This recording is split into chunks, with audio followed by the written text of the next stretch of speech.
Yeah, no doubt. Yeah, we good. We good. Yeah. Yeah, no. No. The concept, the real concept of absorbing knowledge is not how it used to be. You feel me? Like, we went from reading books, you know what I mean, actually doing the research. Like, did you see that brain study that came out about ChatGPT? I was just about to mention something about AI, but remind me. Like, I think I saw something yesterday, but I don't want to get it mixed up. It might be the same thing. Absolutely. I can't remember the university that did the study, but the study was like people that use ChatGPT, they saw a shrinkage in their cognitive levels, you know what I mean, how they absorb information. If you think about it, that makes sense, because if somebody is researching something, you know what I mean, as opposed to going like the proper channels, like going through books, documentaries, all that. Now you would type in ChatGPT will give you the answer. But once again, instead of researching and then seeing if the information is accurate, you just leave it at face value. So like how we're talking about, you know what I mean, like the stuff that's going on in the world, wrestling, you know what I mean? Like it's very intriguing to see where people's minds are and how they absorb information today, and whether they're able to absorb information that they can take months, years, decades, you know what I mean? So yeah, the ChatGPT shit is nasty, man. It's like, I mean, I'm sure it could be a good tool in certain aspects, but yeah, the reliance, like, you know, it seems like we're starting to rely too heavily on it for shit that human beings just used to do naturally, or, you know what I mean? But my thing is that my gripe is these like AI videos, and I'm finding out that like I started to get sick. I'm a huge victim of like the uncanny valley stuff. So like when I be seeing like videos of like AI images, or like you name it, it's like like my mood gets uneasy. Yeah. You know, it's like what and I start to become like beside myself. Like, what am I looking at? Why does this image look like this? But I was finding out it's because it's a certain cognitive dissonance that like locks in, like when the human being is like viewing a certain type of like artificial intelligence, like media, and like just not being able to make sense of this shit. Like we can't like cognitively like make sense of like what we're saying. You know what I mean? So, real quick, I just want to respond to this. We did not. We gonna get into why Atlantis is hated. Don't worry. We just chopping it up right now. But yeah, we gonna answer the question without question. No, I 100% agree with you. I think like, okay, so I get uneasy. Like, I can't remember the exact terminology is, but like, you know, if a video game glitches. Oh yeah. I get uncomfortable by that. You know what I mean? Like, definitely. Nigga, 2K WWE 2K20 was like a nightmare. Oh my god. My whole body just the body parts and all. That's another one too, though. Absolutely. But like the AI videos, and I feel like you can look at certain videos, and we're talking about the current prototype today, especially the videos that were going viral this week, like the shorty eating the crab leg, but like she sucked up the whole crab leg. Like, that made me uncomfortable. You know what I mean? Because like, and keep in mind, I'm gonna say this about AI in general, right? Yeah, I'm not gonna fault nobody for how they've treated AI in the past 5 years. I'm not gonna fault nobody for that. Some people just get caught up in like what's trending, so they want to put themselves to, you know what I mean? Like, they want to see themselves in a certain light, right? exactly. In this case, we're now itching into a very problematic situation where real life scenarios are going to be predicated on how AI is used. You know what I mean? So like, if AI is created in, you're taking from a little bit here, a little bit there, a little bit there, and it's all coming together, how then is that going to affect like court proceedings? How is that going to affect, you know what I mean, like footage being used in criminal activity? Yeah, no, it's scary hours, bro. Yeah, it's just really concerning, man, and unsettling. Yeah. Speaking of unsettling, man, I got a question of the week for you. Yes, sir. Yes, sir. Man, that was nasty. That was a nasty crossover. The question of the week. Say you are you're a professional wrestler. You know, I mean, you travel in the world, blah blah blah. Mm-hmm. What arena would you want to perform at where you're like, dog, I have made it? Okay. Well, J-Rod. What's up, bro? Man, that's a good ass question, and I think I know maybe where this question might be coming from. I don't know, but you know, we've been having some conversations here lately, man, and it's things are flowing through, things are following after the other. But I definitely would say, I think as a professional wrestler, I would say, like, for me, it would probably be 3. I think obviously Madison Square Garden. That would be I think that's definitely probably like the top. Korakuen Hall. Okay. Korakuen Hall. Yeah, man, and I guess just for the sake of and I guess, you know, for this pick, regardless of promotion or whatever the case is, but just to wrestle there at the 2300, I think would be definitely Tokyo Dome for sure. Yeah, Tokyo Dome, Korakuen Hall, definitely like one and the same. Like I'm, you know, New Japan, Wrestle Kingdom, New Year's Dash type. Yeah, I'm there. You know what I mean? If I was on either one of those cards, absolutely. But yeah, I think that's my 3.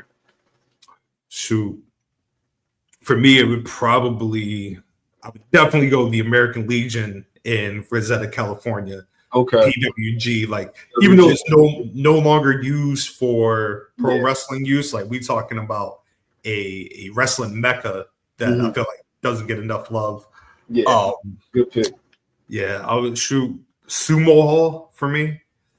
Like, I've always just been a fan of like the Sumo Hall aesthetic. You know what I mean? So like, either Sumo Hall or Budokan. Okay, beautiful. Yeah. Shoot, and then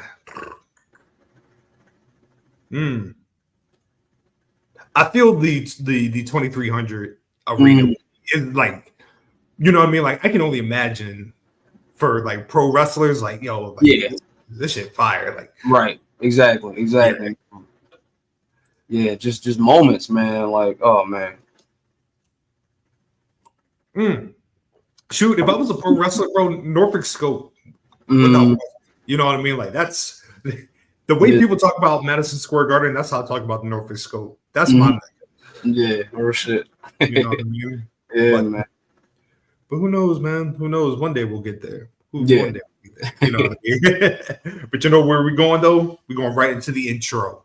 Hey yo.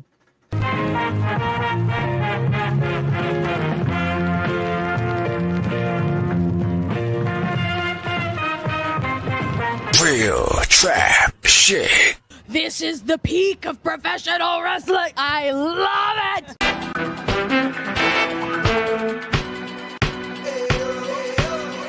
Once again, you're tuned in to the BG Dub. What up? Hit the subscribe button and pour a cup. Be back up soon as Scotty beams. Collar and Noble conversation served with a side of collard greens. No lows, the biggest heel in the photo. D-Mac and Chad shooting hard from the logo.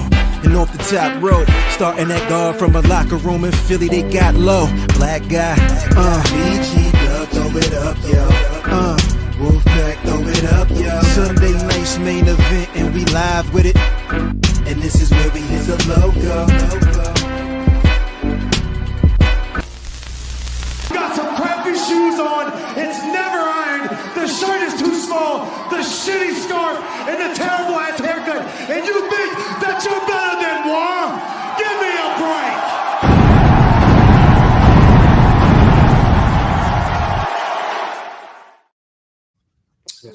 Well, welcome, ladies and gentlemen. Oh no, my brother left. Am I here? Hold on.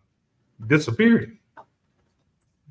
There we go. There we go. All right, bet. I'm like, oh, shit.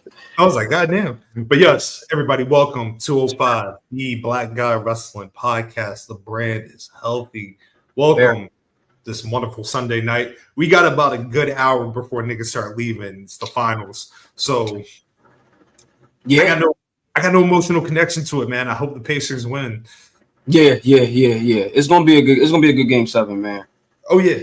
Yeah, I think they can land that. If everything go right, I think the Pacers can get their championship, man. Finally. You know what? Truthfully, nobody should really be turning this off. You could do 2 things at the same time. Watch BGW on your laptop. You can have the game on the TV. You good? You don't have to do nothing. But yes, coming in first, it is Poetic Scotland Underwood in the building. You already know who it is, man. Coming in at second in the 5th chair BGW pod, AJ Styles P. What it is. Chaz, before you say anything, did you do what I told you to do? All right, man. Well, listen, y'all can catch me, Chaz OP, my man D. I did not, brother. So I'm sorry. See, you have a blessed night, bro.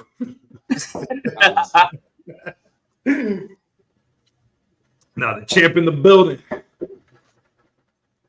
What's up, bro? Visionary. What's up, baby? What's up, fellas? What's happening, man? What's happening? I'm lying. So I did, but it wasn't extensive as I wanted to be. So that's why I didn't really talk about it. Oh, no. So for those that don't know, or, I know people know that there is a BGW group chat, and I usually chime in on the group chat messages like twice a week. Like, sometimes less than that. Yeah, like, I feel like y'all know, like, I pop up, either something has happened or something has really shocked me to the point where I'm like, oh, I gotta message people about this. But yeah, Chaz, we found out Chaz ain't really been not no fault of your own, but he hasn't been as locked in with Ultimo Dragon as we would like. So we gotta bump them numbers up. And that's on me. I take no. You know what I'm saying? So before all that other stuff happened, I wanted to learn more about Ultimate Dragon because that was the first time I seen somebody with multiple belts. And I thought that shit was the coolest thing ever.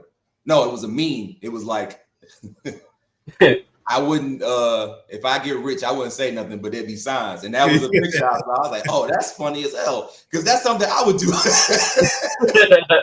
So that's when I needed to start. So I give you my word, Big Dog, Big Zo. I will make that happen. You know what gave it away? When I posted the picture, your response, I didn't like it. I was like, oh, you're not locked in like the way I want him to. When I post a picture of Ultimo Dragon, I expect niggas to jump. Like they just saw the final coming of, you know what I mean? Like, okay, to me, this is an argument for another day. If there's no Rey Mysterio, Ultimo Dragon, the greatest cruiser junior heavyweight all time. I respect that. Listen, since it means a lot to you, it means more to me. Put it like this, yo. If you don't do it, bro, I'll quit. Okay. All right. Yeah, this is serious. All right, man. I got it, Scott. I got it. But my brothers, how are y'all doing this lovely Sunday evening? Living, man. I mean, I missed y'all, man. Man. You was on the move. You was on the road. You know what I'm saying? Yeah, man. You know, but many moves of low. You know what I'm saying? Yeah, I'm trying to take a little bit less. Yeah, I mean, as the year go on, it's been, But y'all know, man. Definitely glad to be back with y'all tonight, man. Talk some of this shit. Hey, Scott, we gotta come up with a nickname for this 3 because it's been more than once now. So, yeah, man.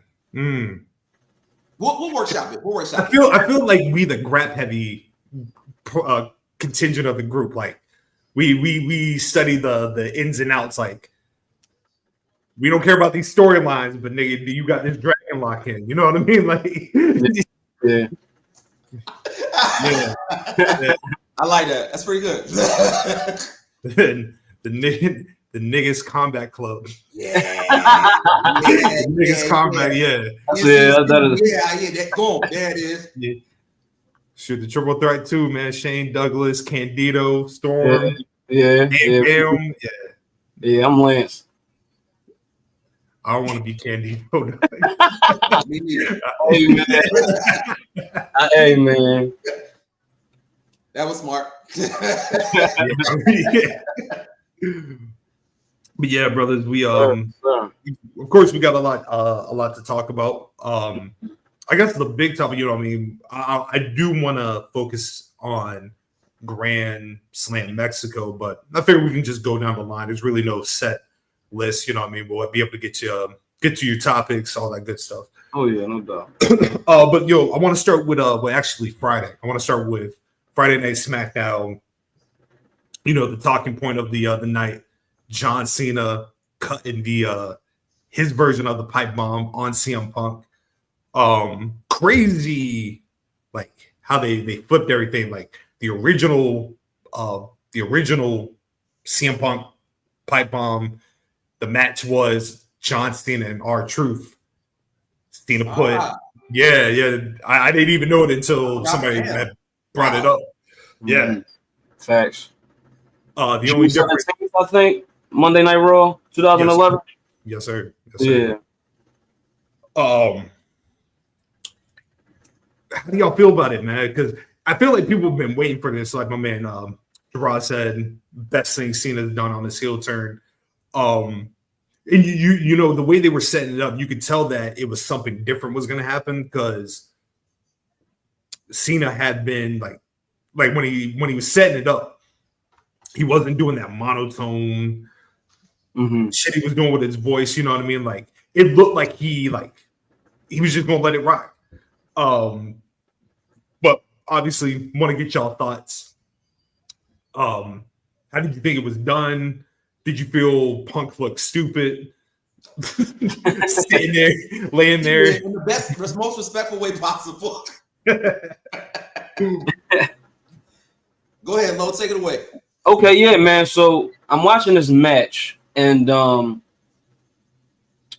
you know, even kind of going back to June 2011, I don't think none of us was even thinking about June 2011 when the match was on. But I'm watching this match, and I definitely kind of figured it would be like, you know, we would get like a no result type schmoz type situation. I don't know. You know, I thought it was going to be a bit overbooked too. I thought we were going to see a bit more characters.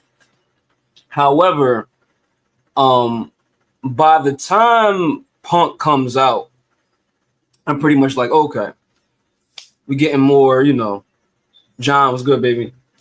We getting more, you know, we getting more juice for Night of Champions, and all of that stuff, right? But when things started to get a little funny was when he sat up on the turnbuckle, right? After hitting Ron with the title, after hitting Punk with the title.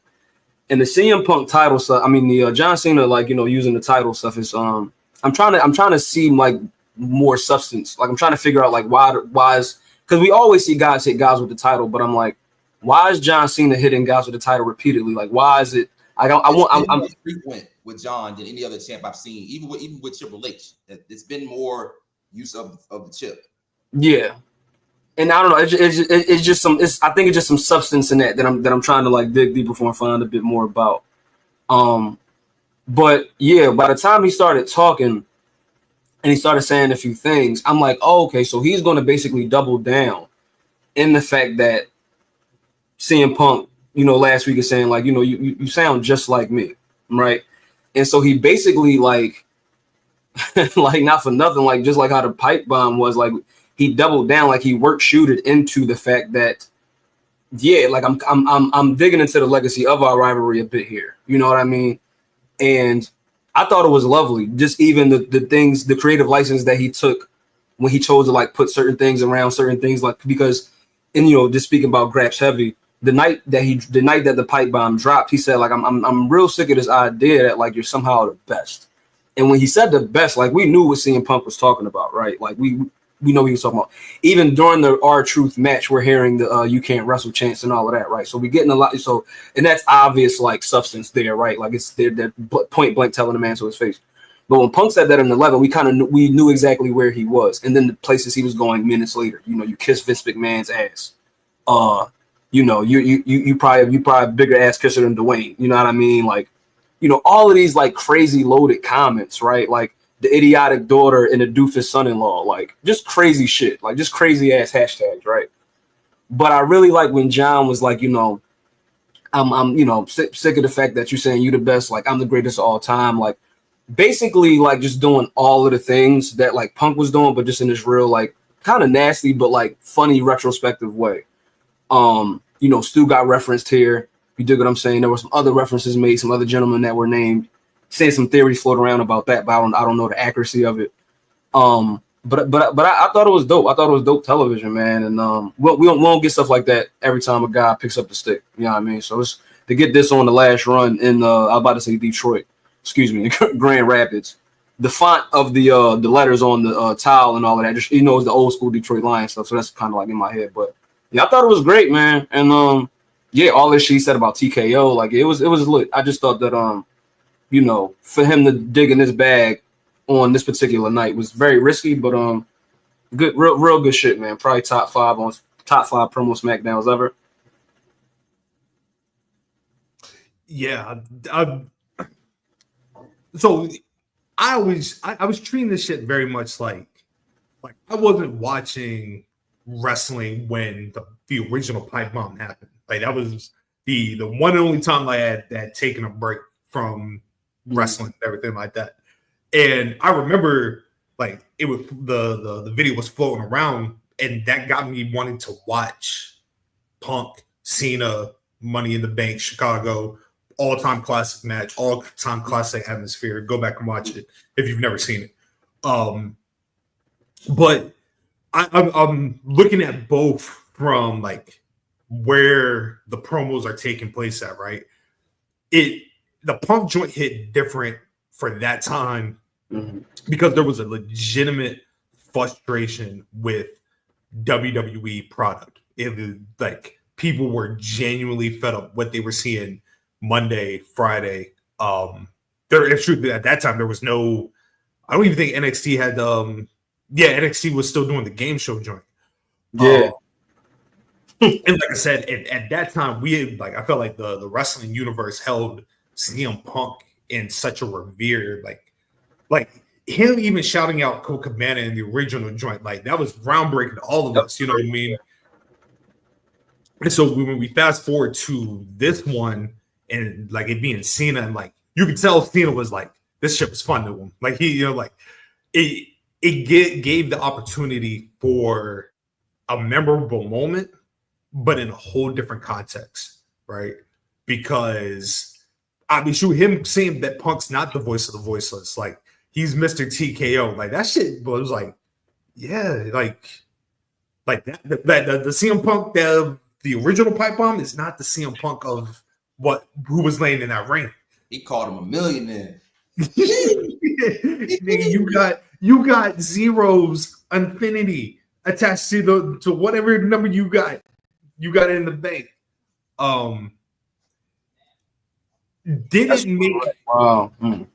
Did it make me excited for Night of Champions? No, I can't say like the promo was like, oh yeah, like I have to watch Night of Champions. Yeah. But what I feel like it did was like it opened up like a conversation, right, about particularly this run, this Cena run, and what is ultimately happening. You know what I mean? Because I think between CM Punk and Cena, there's a bigger play at hand.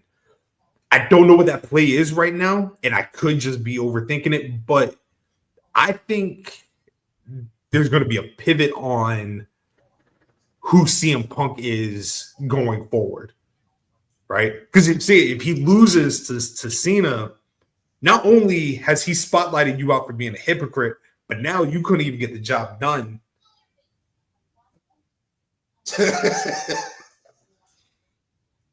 Hey man, compelling TV. I must say, the heavyweight division, both belts, very interesting right now. A lot of plug and play, not a plug and play, but a lot of players you can see have it. And with the development of this R-Truth thing, and now with the pipe bomb, and now with Seth with Money in the Bank. I remember. You probably wasn't alone. It has become, now the story is a little more. It's a lot more unknowns than knowns, and I'm always going to be in favor of that. Like, I'm cool with not having the answers. I'm cool with just being surprised. You know, obviously you want the decisions to make sense, but I mean, we've left common sense at the door years ago. So I don't even do that no more, man. But I would love to think, you know, whatever the decision comes from this, I would like to think that this little pocket, this couple months, probably changed a lot of what the original plan was to where it's at now. And it's the small little things, the pop for CM Punk every single week, the compelling, like, split personality R-Truth is doing.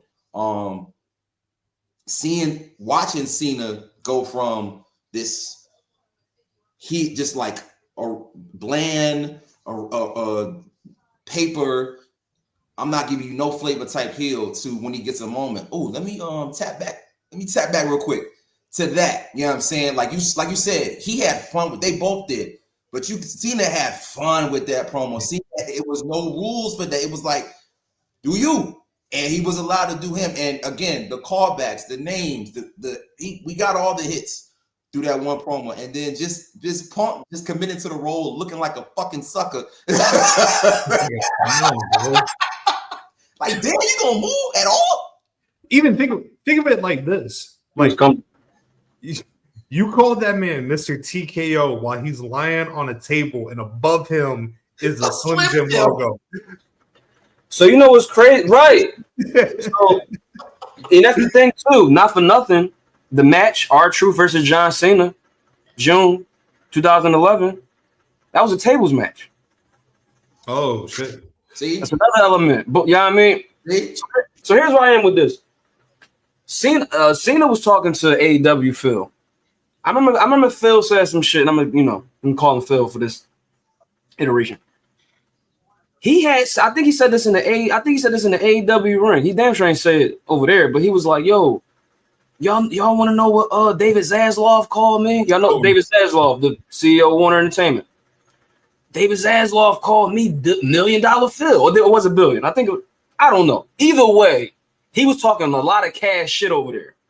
You know what I mean? And now you come back to the, you know what I mean, and y'all going to Saudi and shit. Now it's kind of like, so yeah, Cena is very clever. I think that, and also with naming those other gentlemen that he named, you know what I mean? Like, you know, all those guys went on to become world champions.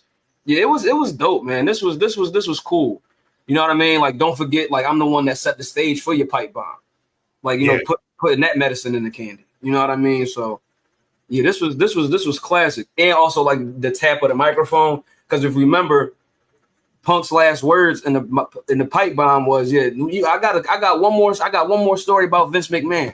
You know what I mean? One personal story about him. You want to start a whole y'all doing this thing around this anti-bullying campaign, because at the time the WWE did have like some anti-bullying campaign going on, and he was about to refer to that, and probably was on his way to calling Vince a bully, right? It was going to like expose that contradiction, but that's when they cut the mic, and you know he taps the mic and it's off. But it was a point where John taps the mic and he was like, "Hey, we back on," and then the crowd popped at that. You dig what I'm saying? So to do it on the turnbuckle also I thought was very significant in the ring with him. You dig what I'm saying? So yeah, he took a lot of dope creative license, but this was very different, even though it's something we've seen before. I think one of the best part about all of it was that the crowd got it. That to me, it's always the little things, like the crowd you didn't have to do much. They understood what was happening. And I was concerned, like, damn, is the crowd gonna get it? Because I mean, we loved it, but it's always like, it's that extra element when the crowd starts to, oh shit, it's happening. I'm not gonna lie, bro. It's like about like 3 minutes into the promo where I was like, nigga, is he doing the pipe bomb? Because look, like I was I had taken some things. I was on a elevated journey, right? And so like I'm relaxed. And so as he's doing the promo, like I'm like, damn, I'm like, John animated tonight. What's going on? And then he had like, you know, he's doing the promo, and I'm like, I set up, I was like, nigga, he doing the pipe bomb? Oh, he's doing the pipe bomb. Yeah. Hit niggas with the remix. You know, and you brought it up for anybody that has not seen it yet. You know what I mean? In Cena's joint, he brings up, he says, hi, Claudio Castagnoli, Nick Nemeth, Matt Cardona. And at first it's just like, oh man, we here, we up, right? And the theory being that he chose those names because, and it was funny because he leaned into it too. If you saw his Instagram, that the reason why he named Claudio, Nick Nemeth, Matt Cardona, it's a coded to saying hello to Nick Jackson, Matt Jackson, Colt Cabana. And then the next day on Instagram, John Cena posted a picture of Cabana and the Young Bucks. Layers. That's pretty good. That's pretty good. The pop at Claudio Castagnoli was classic. Like when they popped up that, I was like, what's happening? You know, for some, hold on, this is different. You know, somebody in the audience was like, my nigga Cesaro. Yeah. Right. If we were gonna go that route, I wish he would have been like, how you doing, cowboy? You know what I mean? Like, Man. Cool. Or something like, if he had been like, if he had like somehow worded scapegoat into the promo, I'm like, nobody care about Jack Perry, so that's not moving me. But if you say, what's up, cowboy? I know who you're talking about. Yeah. We're getting close, man. We are getting very close to it being said on national television. We're only steps away. I don't know how long we're going to keep dancing around it. Wait, we're from getting what? very close. What's happening? I've never seen it. Ever. From what? From saying what? From hearing what? AEW while on, like, we're getting that close. I got you, yeah. I'm just like, I hope I'm watching television and not at work.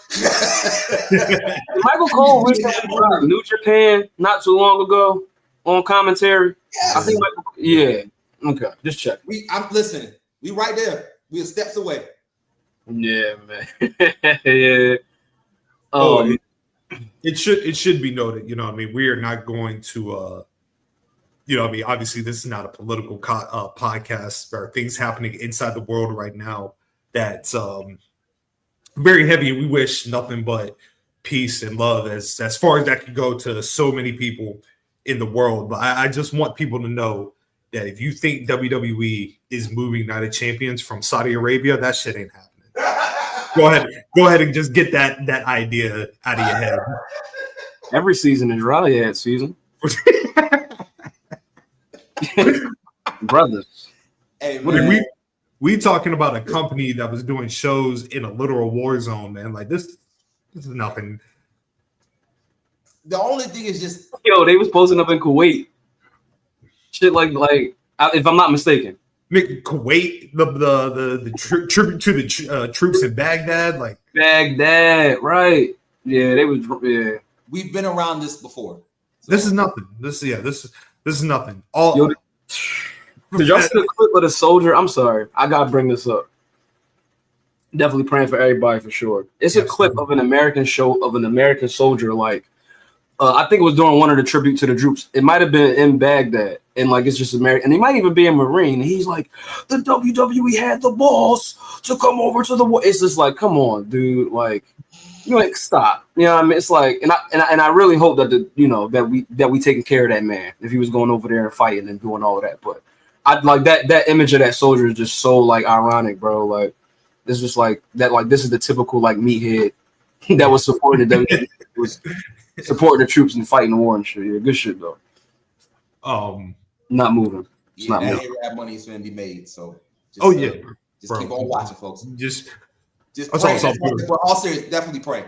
Yeah. Oh, yeah. No, without question. You know what I mean. Praying for the talent. You know what I mean. Praying for that whole excursion over there. I just need people to also be realistic and know, like, if you think TKO cares about your concerns, you are sadly mistaken. Going over to, we'll go back to SmackDown, but going over to Raw. It's happening, boys. World Heavyweight Champion Gunther, the same Gunther that used to get down 40 minutes with Tyler Bate. Yeah. It's classics with Ilya Dragunov. You know what I mean? You know what I mean? We're not even talking about Imperium, man. We're talking about Ring Camp. You know what I mean? That had Timothy Thatcher. And you know what I mean? Come on. All right. You know, yeah. Big Van Walter. Mm-hmm. BJW, whatever. That man is going to defend his World Heavyweight Champion against William Goldberg. 58 William Goldberg. Yep. Yes, sir. I'll be rocking with it. First of all, are you letting Goldberg spit in your face like that while he's cutting a promo? Absolutely not. Mm-hmm. Absolutely. Hey, listen. Shout out to Gunther. Okay. I don't think he was looking forward to this. The promo off. I don't think he was looking forward to the meeting. Why would he, man? Would you? No, because I'm gonna tell you something. When he was talking, he was like, "I'm gonna make it really simple for you. I'm gonna make it really easy for you. I am right here, so don't waste any more time." And then the fucking music hit, and like, you know, Gunther using American idioms is the best. I love this man, but like then the music hit, and then Goldberg comes out with the goofiest shirt that could have been designed in the collection that they just dropped for him. He has on the goofiest one. What is this Goldberg / Rod stuff about? With the animated eye, with the eyes poking out his head and shit like that. Who designed that? I don't know if I got a good look at the t-shirt, but it's the t-shirt, the ringer tee that he was wearing. Just a really idiotic design for like Goldberg's last appearance in the WWE. However, I don't think that Gunther was looking forward to this meeting, man. Like he didn't like he was having fun. You can look in that nigga's eyes that the light is gone. Like Gunther only doing this because like he got a family, he got a check. Mm-hmm. Like I know, I'm sorry, dog. I know for a fact, deep down, Gunther, like he does not like this. I always go back to the Ariel Helwani interview we did before Mania, and Ariel was like, "Yo, are you excited to wrestle Jay?" and everything like that, and Gunther was like. Yo, he hates everything right now, even though he got the belt back. Like he's like dog. And the crazy thing is, like, they were able to make, even though some of it was forced, they were still able to make magic together. I'll down that hill and say I did enjoy a good portion of Jay and Gunther's matches and promos.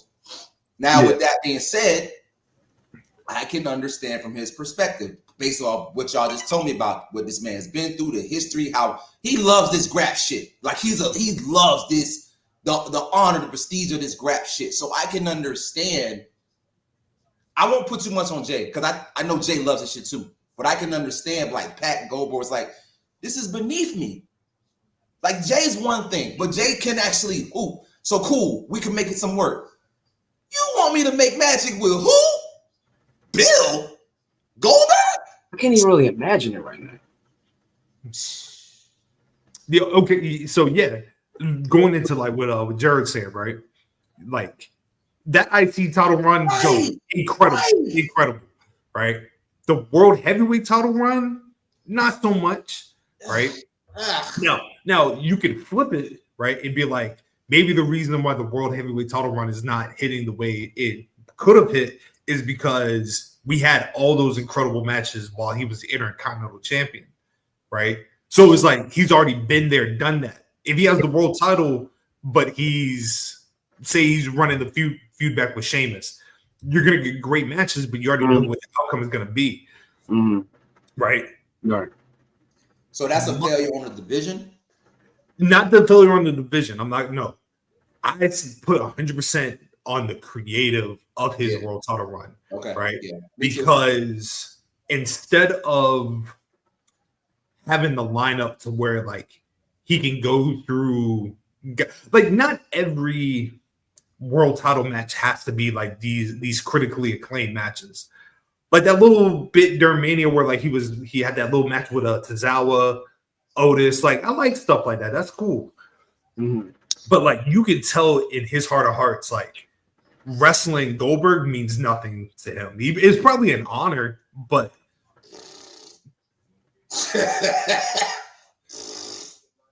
let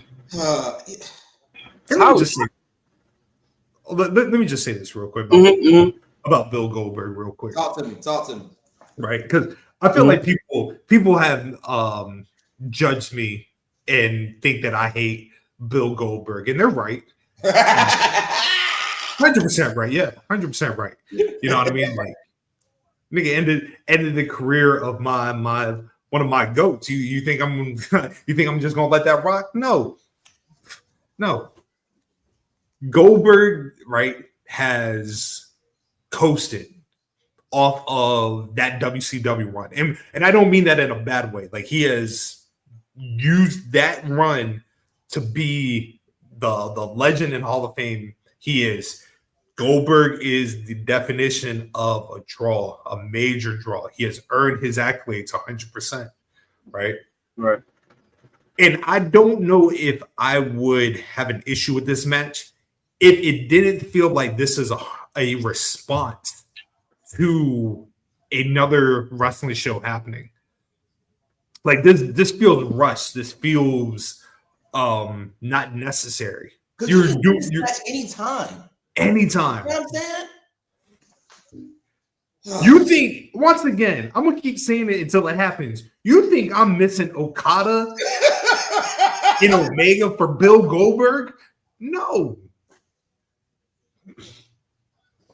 That's gonna be a very interesting night. I just can't wait for the conversations that night. That's gonna be an awesome day. I can't wait. I literally, went to the new job. I was like, hey, listen, you need to understand something. I'm a wrestling fan through and through. So I already had July 12th and 13th off, so we're just gonna make it the same. Thank you very much. Absolutely. Hey, just don't look for me. You all short staff, don't call me in because I ain't got nothing for you. I'm somewhere else. Because I want all of it. I want to watch the show. I want to talk shit in our chat. I want to watch Jose Mone on Twitter. I want all the shenanigans all around. Okay. So correct. Correct. I have a quick question. Does All In, like, is there an overlap between All In and Saturday Night's Main Event? Great question. Let me look. Because we end. I think so. Because where are they for the main event? Atlanta. Okay. And we got Globe Life. Yeah, so that's Atlanta's Eastern time. And they because I know that Great American Bash happens in the afternoon. Mm-hmm. Right? I thought I saw that All In starts around 3. Okay. I think so. It'll probably be towards like the main event. That's cool.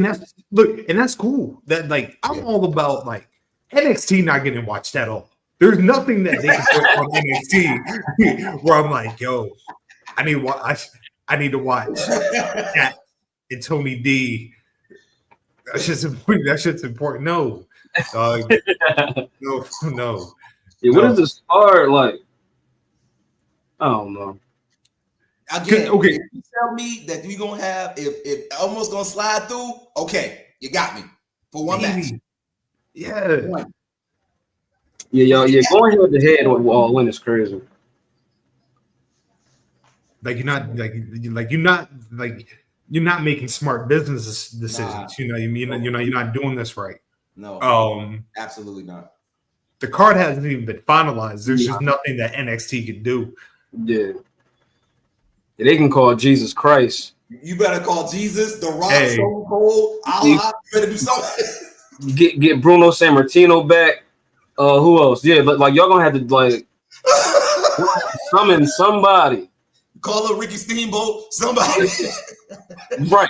Like, yeah, I mean, get somebody back in tights. Like, no, WWE would need to put Bret Hart, Sting, Kobashi on stage. That's crazy though. That's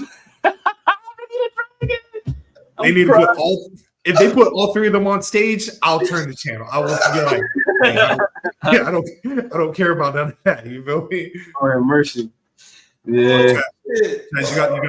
Chad, you got some love right here, man, for the beautiful art piece behind you. Oh, thank you so much. Listen, shout out, hey, Mother Bailey. She's, you know what I mean? Mama Bailey. She got the skills. She got the art. She got the mind. You know what I mean? Yes, sir. Always. Let me just ask y'all this before we move on real quick. Mm-hmm. There's no way. There's legitimate no way. No. You already know what I'm about to ask, Yes, right? No, sir. No, sir. Like Gunther's winning this match, right? Got to. Are we confident in that? That is the ultimate nail in the coffin. Mm-hmm. If that happens. That is the ultimate. That's the final sign you need to know of where we're heading with this direction. If that happens. Because yeah, he can't. So that means right, like you showing up on Monday with it, and then like yeah, it's yeah. Mm-hmm. Mm-hmm. And another question I have is like, how long does this match? They're going at least 15. 15. Yeah. And they're not gonna let Gunther smoke him, man. That's the thing. They're gonna try to protect this dude. Yeah, Fuck all that, we're definitely gonna catch a spear. We're definitely gonna see the jackhammer. Goldberg getting Gunther up for a jackhammer? With them Well, knees? I'm not currently sure about Goldberg's physical, but what are WWE paying for with this match?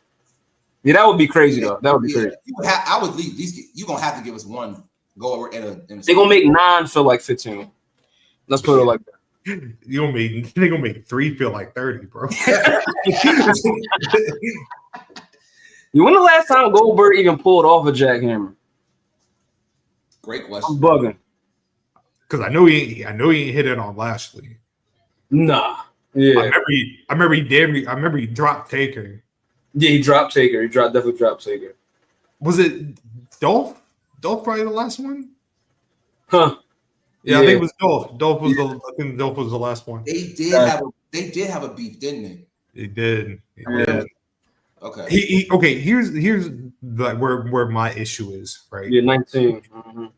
Like I'm all about like it was one thing for Gunther to go against Pat McAfee, and the match be like he beat the shit out of Pat. You know what I mean? Like Pat got his L's in, whatever. Yeah. The problem with this is the match can't go over 3 minutes because if it meant that Gunther can't put Goldberg away in under 5 minutes, that's not good. That's not a good look for Gunther. And then they could probably flip it where Gunther shows respect to Goldberg. And because I feel like that's going to be the last image, Gunther shaking Goldberg's hand, giving Goldberg the opportunity to do a stupid retirement. Exactly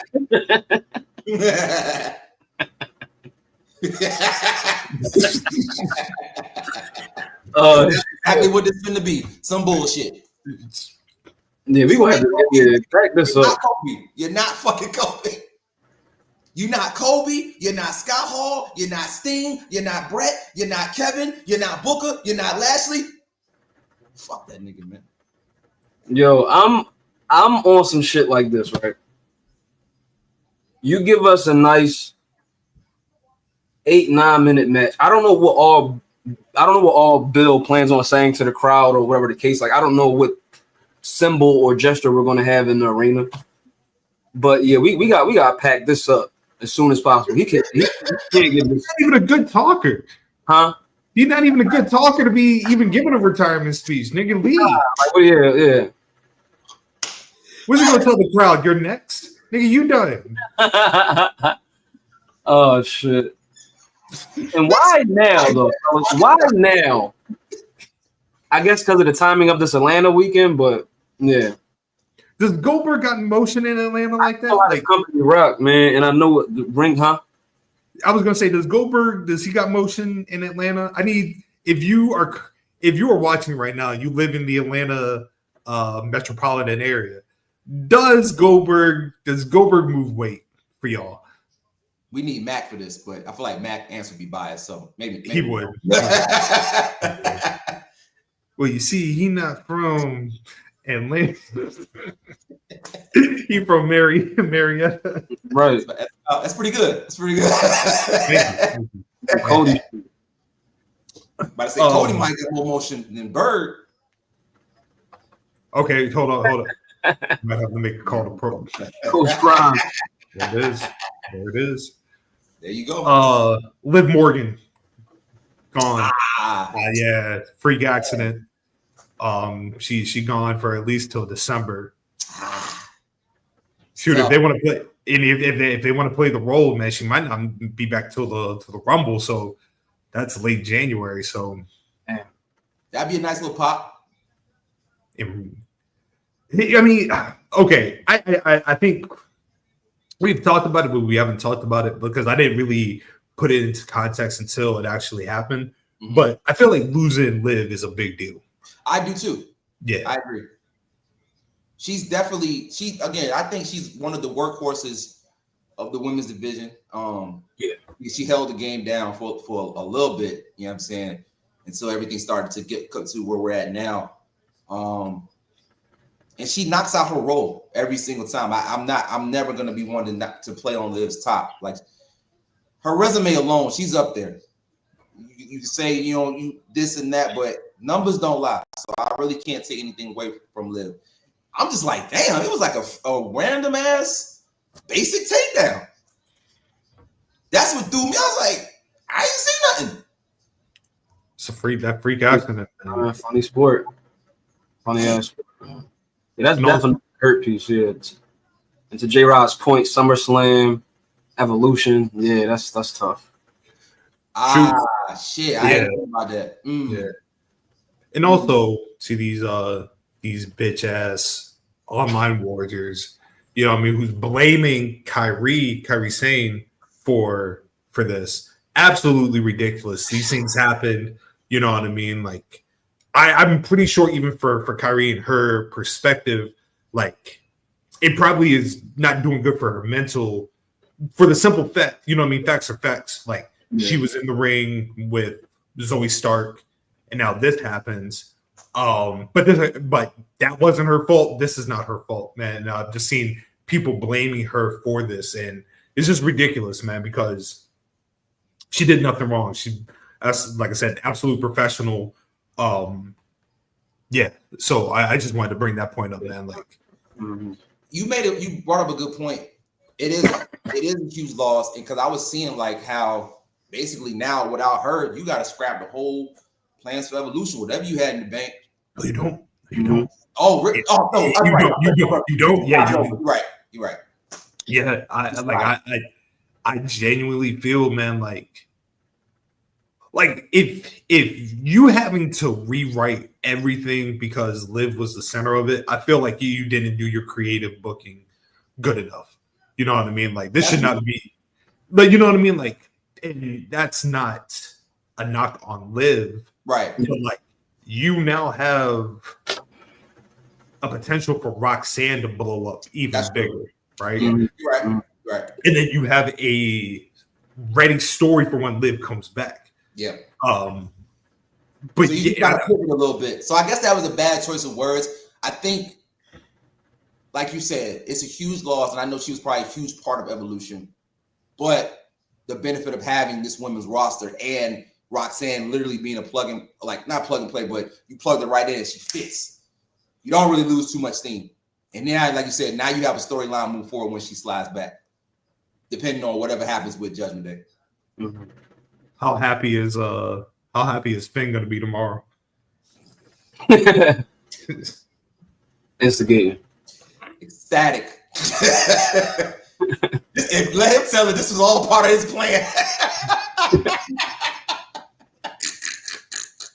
Fucked up.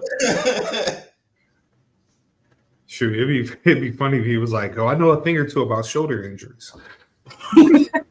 I've been there. Yeah. Yeah. That's wicked. That was wicked. Yeah. But yeah, no, man. Well wishes to Liv. Mm-hmm.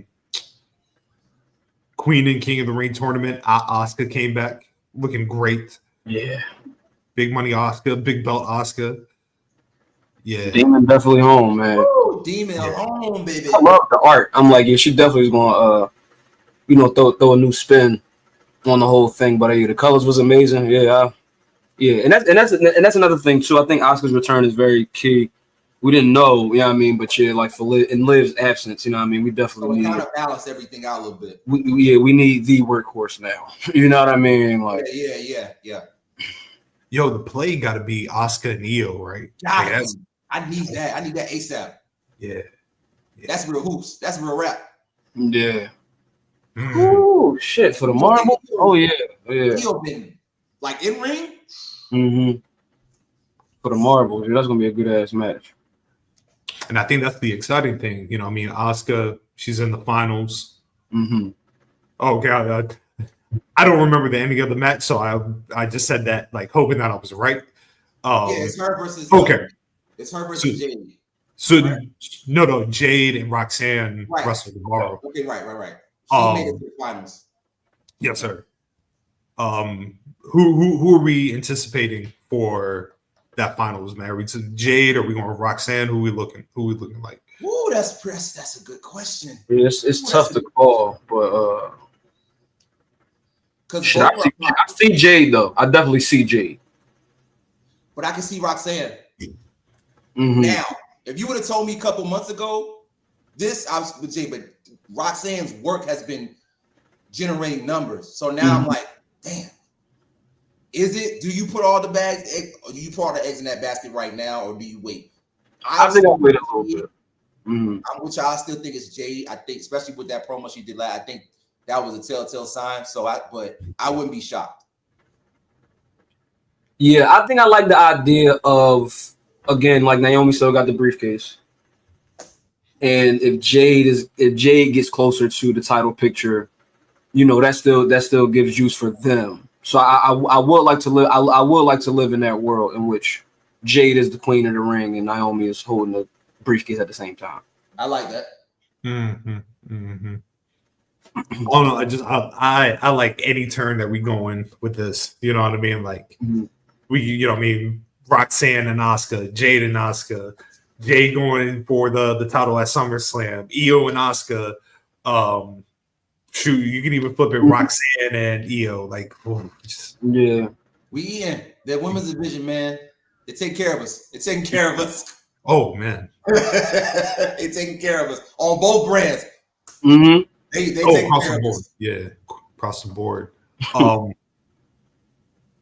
Tomorrow night, Jey Uso, Cody Rhodes. The winner will go on to face Randy Orton at Night of Champions. First, are you surprised that Sami Zayn did not win? Not in the slightest. Damn, not surprised. Nah. I mean, really? Nah, man. It's Randy against one of them two. We could have did some Sammy J shit, but it's Randy. It's, you know what I mean. Who knows how many spins Randy got in him for any more of these King of the Rings? Randy, so that's how I was thinking. Randy got about like 7 injections left. Keep this shit going, bro. Randy Cody, man. Oh shit. So you saying him and Cena on the same time? Oh, absolutely. And he said, I'm trying to get 15. You did say that? He did. Yeah. Is he getting 15, gentlemen? Randy Orton? Yeah. Randy got 5. He ain't getting 15, man. He ain't getting 15. No. He ain't getting 15, bro. Yeah, man. Damn. Would you be surprised if Randy did 15? Like a one-off. Yeah, it'll be transitional. It did slide. Hold on. How old is Randy Orton right now? I'm looking this shit up. I'm looking it up. Late 40s? Randy Orton is 45 years old. Mm-hmm. Okay. 15 years, he'll be the same age as Goldberg doing a retirement. I can see it. Mm-hmm. I can see it. Yeah, me too. And I don't need a long run. I just need him to get 15. We can call it a day. Shoot, a 58-year-old Randy Orton hitting an RKO. I'm there. I'm with him, bro. I'm there, bro. I'm there. Shoot, man. Does Jay to me? Jay got to lose this, and then Jay got to disappear for a little bit. Yeah. Again. Yeah.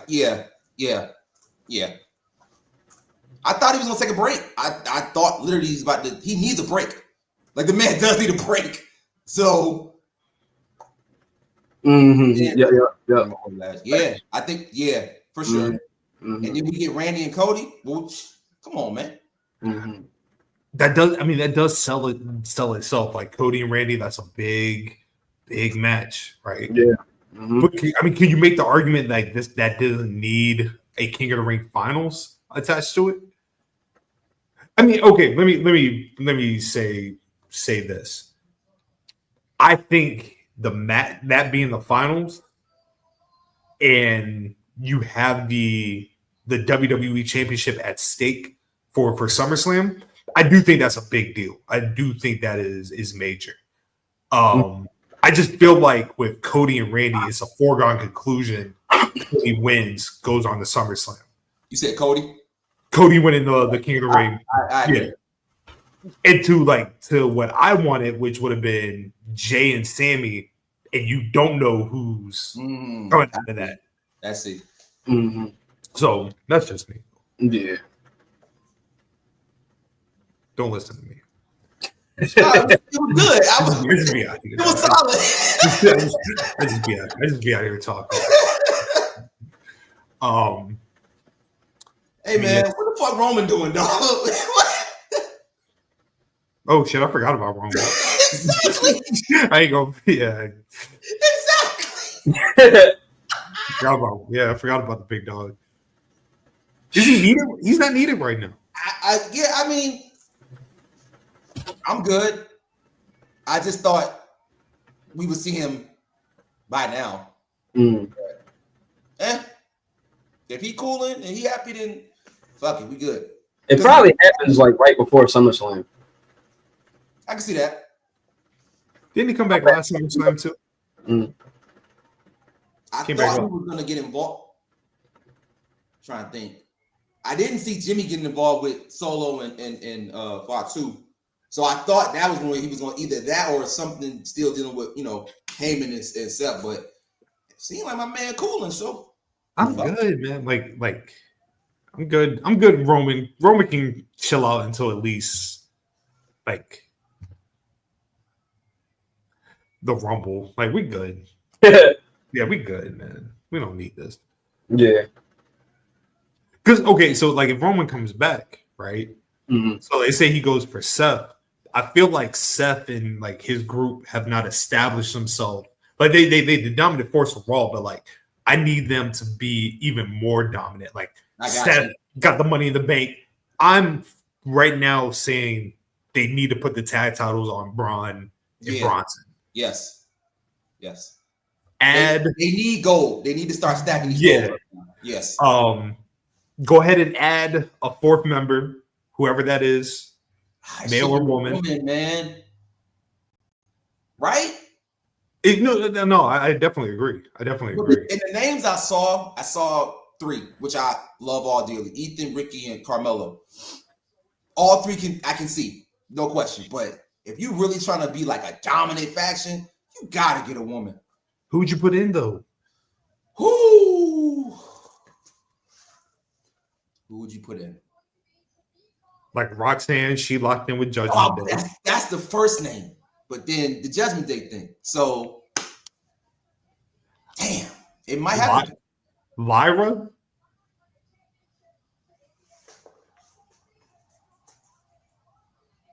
I don't see it. Yeah, I like Lyra, but like I feel like where the crowd is with her right now, Like that would be like turning her. I saw Jada I Parker. do like somebody with an accent. I'm thinking of somebody right now, but it's too early. You said Jada Parker? That's the name I saw. Oh, yeah, nah, no, she's not ready. Jada's not ready for. She's not ready for. She's not ready for that. That's quite a spot. That's a big spot. Yeah, I got somebody who's way too early, and it's you're right. Make sense. Damn, man, who? Shit. Because Roxanne was the easiest choice. And I mean, I see like Becky, but like I feel like Becky's doing great by herself right now. She is. Like, and that is her true husband. That's almost like too much on the nose. Like, I'm gonna. Yeah. Another accent. Who? Charlotte. It would work. It would. But how would the conversation start? Like I don't know. But. So I think it was a couple of pods ago. When it was stuff, Sky had brought it up. Was like, "Yo, you really trying to take this division over?" At a woman, I was like, "Damn, that's pretty good." And we all thought it was gonna be Roxanne because it just makes sense. But now we're just trying to figure out. Yeah, with the Judgment Day shit. Yeah. No, like Jordan Grace. Yeah. What about Jordan Grace? Oh shit. Shit. Okay. It definitely could work. That would work. That would work. Yeah. Yeah. Okay. Yeah. You know what I mean? Like Yeah. That's it. Scott always gonna pull it. He always gonna have the most accurate take. But I think that works. That works. I like that. BGW Pro Wrestling coming soon. Yes, sir. Here. We're gonna have the most in-depth storylines that you possibly anything else happen on Raw, SmackDown significant? I didn't watch NXT, so I can't really tell you what happened. Yeah, Blake Monroe getting ran down on.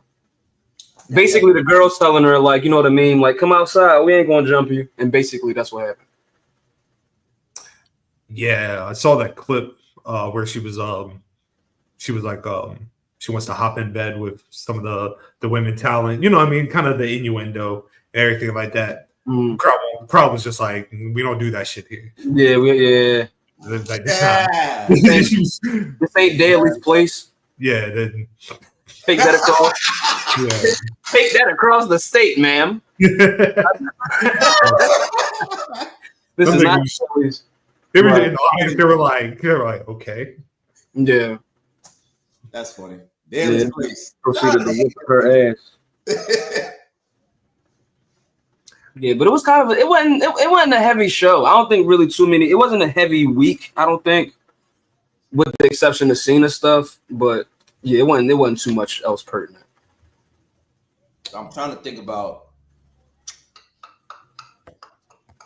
Nah, I think everything's probably gonna start. The money's gonna be this week with the champions. Yeah. You're never about to cook. Yeah. Well then, shit. Let's get to the fucking A show of the week. Yes, sir.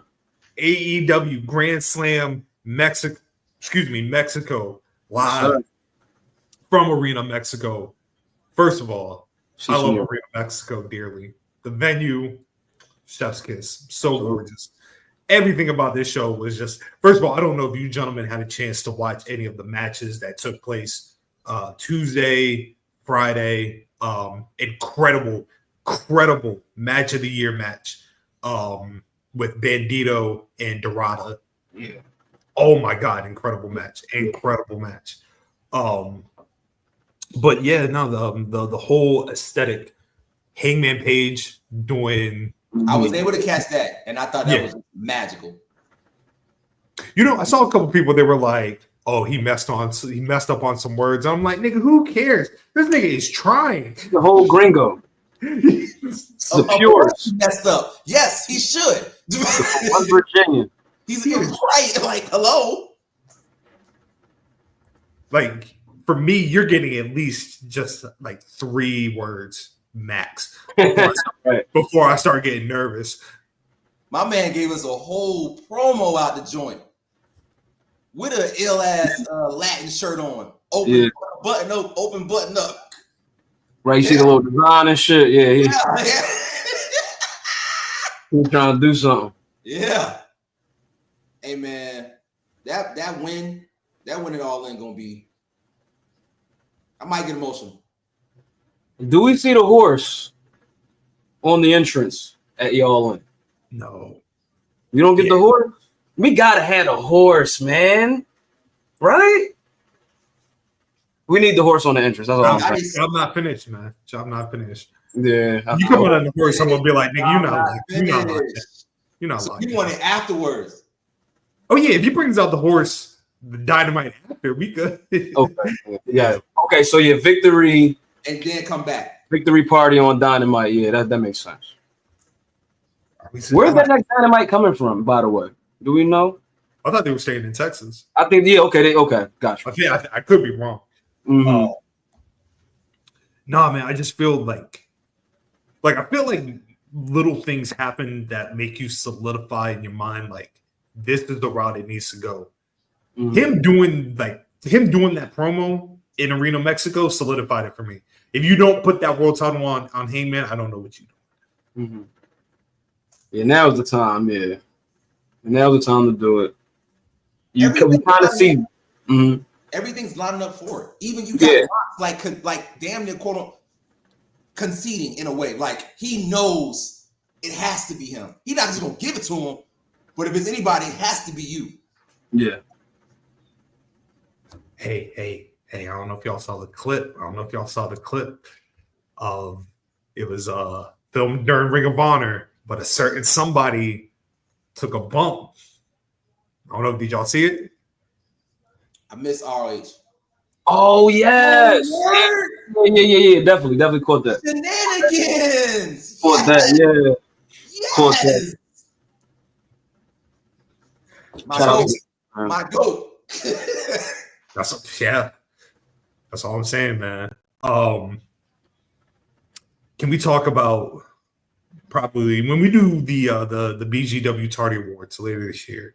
We need to add entrance of the year. Because my forerunner right now is that fucking beautiful Mystico entrance. I knew you was gonna say it. Yeah, bro. Mm-hmm. That's where he had the crowd at, right there. Man, Mystico got the juice, don't he? Yeah, and it's dope, man. Because it's like, you know, we kind of had a moment, you know, with Triple I earlier. We still kind of having that moment. Triple Mania. I'm still kind of even watching Triple Mania a little bit. I'm not finished the show. Even going back to what MJF said to him, you know, earlier or you know, last episode was saying like, you know, he called him Sin Cara and all of that, but this was just so good to see, bro. This was so good to see. This was so good for CMLL. You dig what I'm saying? Like, I really appreciate it. You know what I mean? Him coming across this way on television. And like you're saying, Scott, the venue was amazing. You even had like the steps, like the Aztec steps. It was amazing.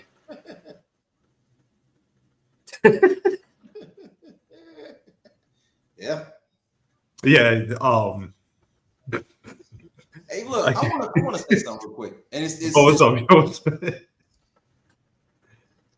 Latin wrestlers be having some drip, man. I must say, as somebody that enjoys fashion, enjoys motherfuckers living that rich lifestyle from afar, because I can't live it.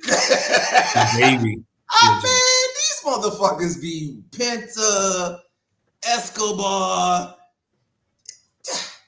I want to dripping, man. I would love to flex rocking a mask, like just regular.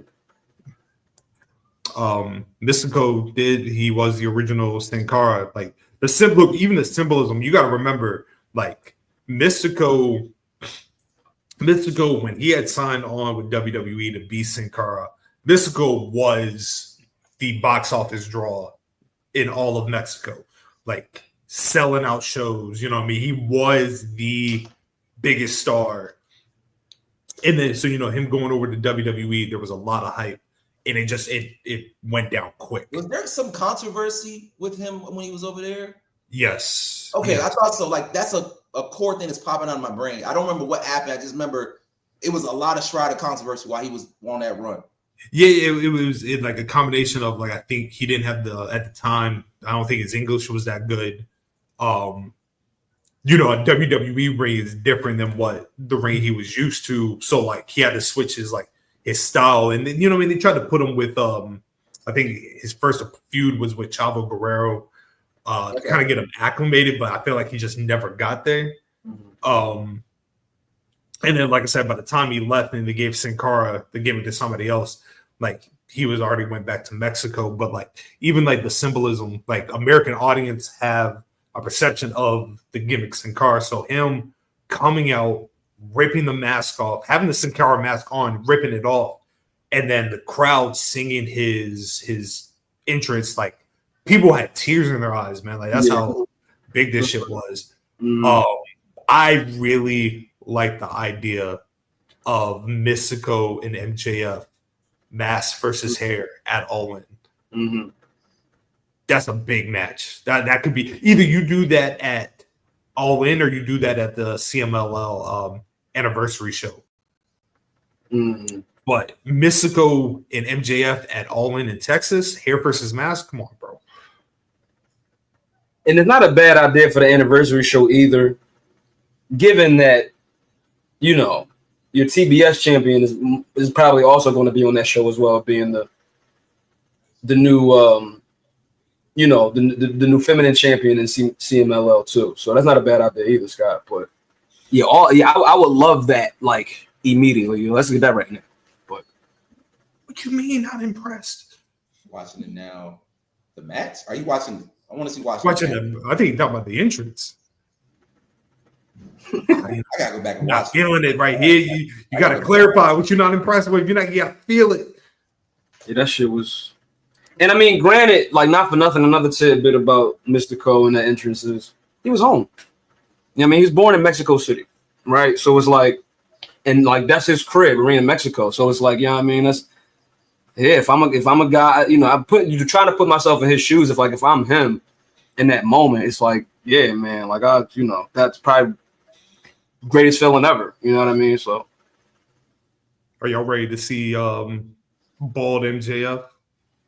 Everybody else in the hurt. Everybody else in the hurt. Well, yeah. Listen, if I say it fits the Hurts thing, so yeah. Ball brothers, what? Right. That's the program. Like, fuck out of here. Yeah. Yeah, that would be dope. Just because I was asked to bring it up about why Atlantis Jr. was booed heavily. That nigga, you want to talk about that? He was booed. He was booed. Right? Ouch. So, like, you know, pro wrestling is not kind to the Nepo babies. You know what I mean? Like you gotta be locked all the way in for the crowd because you have an expectation about you, right? I think in certain cases, like Braun Breaker, for example. Braun Breaker works because people love the physicality of the Steiner brothers. So the fact that he's matching that energy, we good, we here, right? Atlantis Jr., and keep in mind, his father, a certified legend. You know what I mean? Atlantis used to like the mask he has collected. Off the top of my head, I believe Blue Panther. He took the mask off on Andrade. Ultimo Guerrero, like he got collections. But somebody perfectly said Atlantis Jr. would be like if you took Dominic Mysterio and you put him in the Shield and you gave him the Roman Reigns push right out the gate. I completely understand that. Yeah. That's why niggas hate him. So I read a funny joke that said, yeah, why does everybody hate Atlantis Jr.? Somebody on Reddit said because they're land lovers, obviously. Just some good shark mask humor. But I mean, granted, man, yeah, this kind of reminds you of Roman. It kind of reminds you of any cat that gets a push. Yeah, I mean, you know, Roman 2015, however you want to split the pie, but yeah, every time that man breathes, they got something to say. You know what I mean? Like, dang. What's crazy is I like, when I watch him on RH, I be enjoying his hoops, but I ain't know it was like that. I usually turn the TV off. I'm not gonna lie. That's fair. Yeah. All right. But usually you'll see like consistent in your dislike of that guy. Oh, yeah, and that's the thing. Like he gets active. Like he's good. Yes. I get it. Like you think I'm like if all the people that they bring in from CMLL, like Hechizero, that's my guy. Like Hechizero could be on my television all day. We watching it. We good. That's the big technical cat. Yeah. Yeah. Fire. Masquerade Dorada, fire. Bring him in. And then even like the luchadors they got on AEW programming, Beast Mortos, Commander, Hologram. Yeah, we there. We locked in. I'm not staying tuned into Atlantis. Yeah.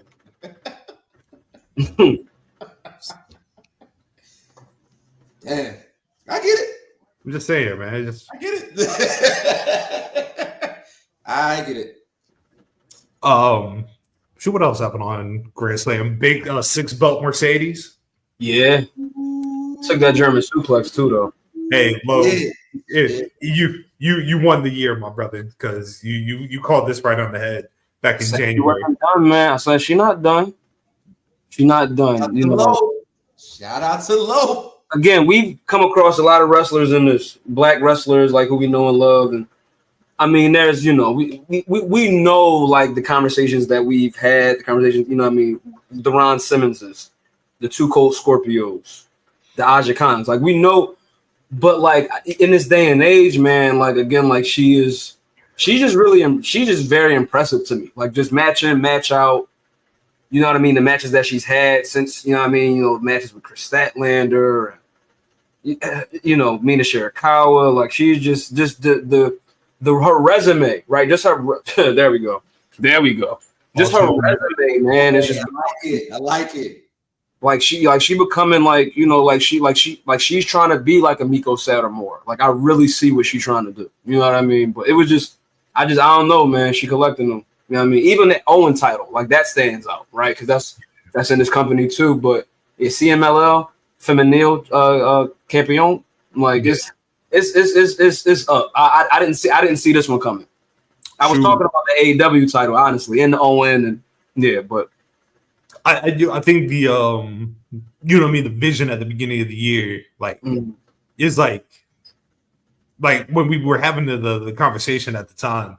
You know what I mean? Like, I felt like you made such a compelling argument to why she is, and then like you factor in like we're talking about somebody that took 100% bet on herself, and like you're paying the dividend. Like the dividends are starting to pay off.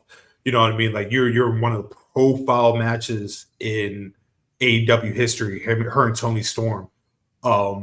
Like I said, like I don't see the belt collection ending anytime soon. Like she's like no pun intended. Like she's money across the board, right? Mm-hmm. What are you about to say, Justin? Man, this is magical. Again, I never thought I'd be able to see it again, especially me coming back into the graps. I knew, like I said, I knew about Ultimate when I first seen it. I knew about Kenny when I seen it. Even like mini pockets of like when Bobby Lashley had multiple titles and when Kurt Angle had it, like I just, and now of all the names I just said, big names, Mercedes is in that category, and you can't take that away from. And what makes it so beautiful? Yes, of course, because she's a black woman, of course, and she's a woman and she's dominated weight. All that is valid. You hit the nail on the head, Scott. She bet on herself, and she left a company that is number one uno in this rap shit as far as money, marketing, the machine, how they promote, all that. She left that with she probably had a little bit of roadmap, but no type of how is this going to work, what's this going to look like. She just bet on herself. And my God, this is probably one of the biggest bets I've ever seen in my life. 6 fucking belts, and you know, I guess you could quote unquote say 5.5 because the Owen joint, but like I think you said, because it aligns with what she's doing, it fits 6 belts. It does. The Owen Hart belt doesn't just look like a one-off. Like, no, you making this like a big fucking deal. Like, this ain't no, I just won this at the tournament, I'm putting the show up. No, I won this and I'm gonna rock with this, and I have this title until the next year comes around until somebody take it off me. That's huge, man. And I don't know if anybody else could do.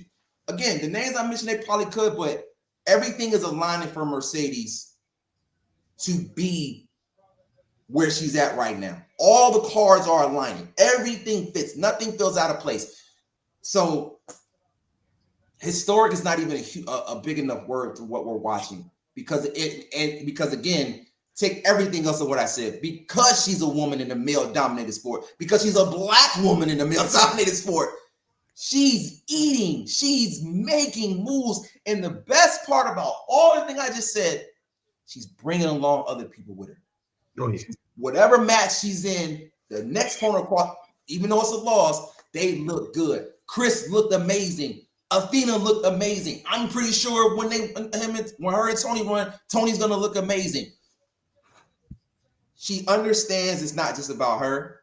She understands the moment, and she is the fucking moment. And I'm very honored and privileged to be able to watch it, more so be having appreciation for it and talk about it with y'all, because this is a magical run that I don't know we're gonna see for quite some time. You know, it's Rev Pro just announced her next appearance of I believe it's sometime in July, but it's taking place in Wolverhampton, England. And I have a special connection to Wolverhampton, England. That's where my son was born. That's where his resting place is. And as somebody that has traveled up and down Wolverhampton, the thought of Mercedes Moné being in that city is fucking comical. It's hilarious, bro. Like, they getting a gift. Bro, this might as well, like, Wolverhampton don't deserve this at all. Oh, okay, yeah. Damn. That is a terrible, terrible city. Man. Can I just say that I think Wolverhampton has the distinction of being in the top 5 worst cities in the UK for like 25 years straight. And as somebody that has been there, yeah. Awful place. The crazy thing about the Mercedes, my bad, Chaz, go ahead. Wait. Just a one-off. Thinking about the title she has, man, with it, like, this woman has also, let us not forget, man. And again, greatest black wrestler I think I said I ever seen. I can't name a black person that has held. I don't think I can name a black person. I think I just looked at the lineage based on my topic today. I can't name a black person that's held the IWGP title in their respective division. So I know the title is new, but like I said episodes ago, like she wanted to headline Tokyo Dome, and like, look at this ground she covering. Like, I mean, other folks have been in 2 and 3 companies. Certain guys been in 1 company. Like, I've never seen anything like this, gentlemen. I've just never seen it. Never seen it. Again, so if y'all can just provide me with a little bit of perspective, what are the comparisons between what she's doing now and what Kenny was doing when he was on his multiple belt run? Nothing, dog. They were both great.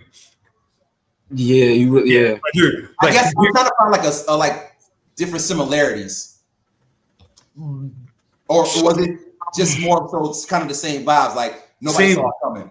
Yeah, same vibes. Like, you know what I mean? Like, Kenny at that time. Was that prime Kenny? That's Vertigo Kenny. Mm-hmm. That's Vertigo Kenny.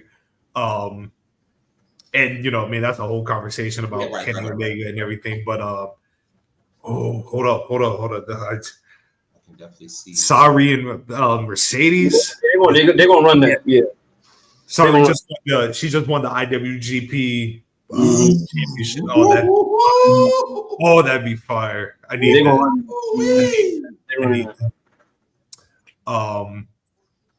Yeah, wow. But yeah, what was I about to say? Oh, real quick, since we're talking about to go back to your original point, Chaz. The similarities is just like seeing Kenny go to Impact, win that world title, go over to the Triple I, win the Mega Championship, fire. I just think that I would put this above that. Just because we're in the midst of something historical happening. Right. You know, we're talking about the first woman to ever wrestle Madison Square Garden, the Tokyo Dome, Arena Mexico, Wembley Stadium. You know what I mean? Not only the first woman, the first black woman to do it. You know what I mean? Like, and win. Dubs in the chat. The dopest quote I saw because like people have been like saying like, oh, they're they're coddling Mercedes and everything like that.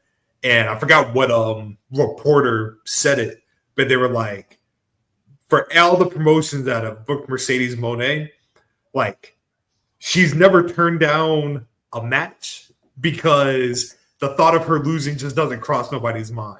Come on, son. That's a flex. AEW. That's huge. That's a flex. Oh, hold on. We got a good question. Do you think WWE would offer TK a spot for Timeless Tony Storm? I'm for this one. If we're talking about this year, no. Do you think they will offer TK a spot for Timeless Tony Storm at the next? Yeah, not this one. Yeah, maybe one day. Yeah. Maybe one day. Although Tony Storm popping up at an Evolution and that'd be kind of fire. That'd be fire. It would. Before we dive into the individual topics, I just want to bring up one thing. I owe an apology to Mr. Kota Ibushi. Over the last 3 years, I have slandered because I've been here. Yeah, you've seen it. And keep in mind, my slandering was done with love. I love Kota Ibushi. Golden Lovers, classic. You know what I mean? Like the DDT run, fire. The New Japan run, fire. Like we talking about Kota fucking Ibushi. But man, the last few times we've seen him, just embarrassing. You're embarrassing me in front of public. You're embarrassing me in front of the company, man. Like coming up to the ring out of shape. You can't kick because your knees don't work. Just you embarrass me. I didn't want to see Kota Ibushi on television. But he came back last night. And my man is in shape. He looked good. He definitely looked good. Yeah, way better. How this develops, but he looked good. Mm-hmm. The likelihood, I'm calling it right now, Dynamite 300. Because 300 happens, I believe, before All In. Mm-hmm. I'm calling it now. Inosuke Takeshita, Okada, come on, versus the Golden Lovers of Kenny Omega and Kota Ibushi. I'll be right there. Yeah, hopefully we get a new T-shirt too. Oh, bro, we need a new GL T-shirt. Like, that match, man, the shirt might be off. Like, that's just a lot. Like, just full, like, Hulk Hogan joint, bro. Like, I'm telling you. You got right. Kota back, Kenny, you know what I mean? I really see a second win being taken to a lot of the things that's already been established. You know what I mean? Golden Lovers, I mean, shit. We might even start talking about some titles when the time is right, but I wonder if this is the year crazy that Take Soup wins the Big B. I'm gonna say no. Okay. Wait, when you say the AEW championship? Yeah. Nah. Okay. You said what I see for Takeshita is I see him winning the G1. Has he? In him. No, he hasn't. Okay. Yeah, he's never won the G1. I think he wins the G1. I think he is the one that beats Goto for the IWGP World title. Yeah. So you see that this year, and then maybe the big beat down the line. Yeah. That's cool. Yeah. Truthfully, Takeshita holding the IWGP World title, it does wonders for New Japan. Yeah, it does. Yes. Yeah, they got to run that because if you know, they ran Soup and Shingo. Yeah. At Kingdom last year. And Soup showed his ass. So we already know what that's like, and we already kind of know what we already know the lengths right now between somebody like Hiroki and Shingo, right? So if you reintroduce Soup into the G1, have him win it and beat, yeah, that's nasty. And that's good lineage too. That's real good lineage. Why are they called? That's another conversation of the day. Yeah. Boy. That's a topic. Yes, sir. Oh boy. Oh man. boy. Shout out to Kenny, man. You know what I'm saying? We about to. Mm-hmm. Shout out to Kenny. Dare I say though, one of the most beautiful love stories ever took place in this bit. Like, no question. It's just we would be here all night if we went through the whole reason why they call it Golden Lovers. Yeah, we don't want to go down that rabbit hole necessarily. Yeah. Shout out to the boys. Shout out to Air Fox. Air Fox has been cooking, man. I don't see that, but he's been. No, I'm with you.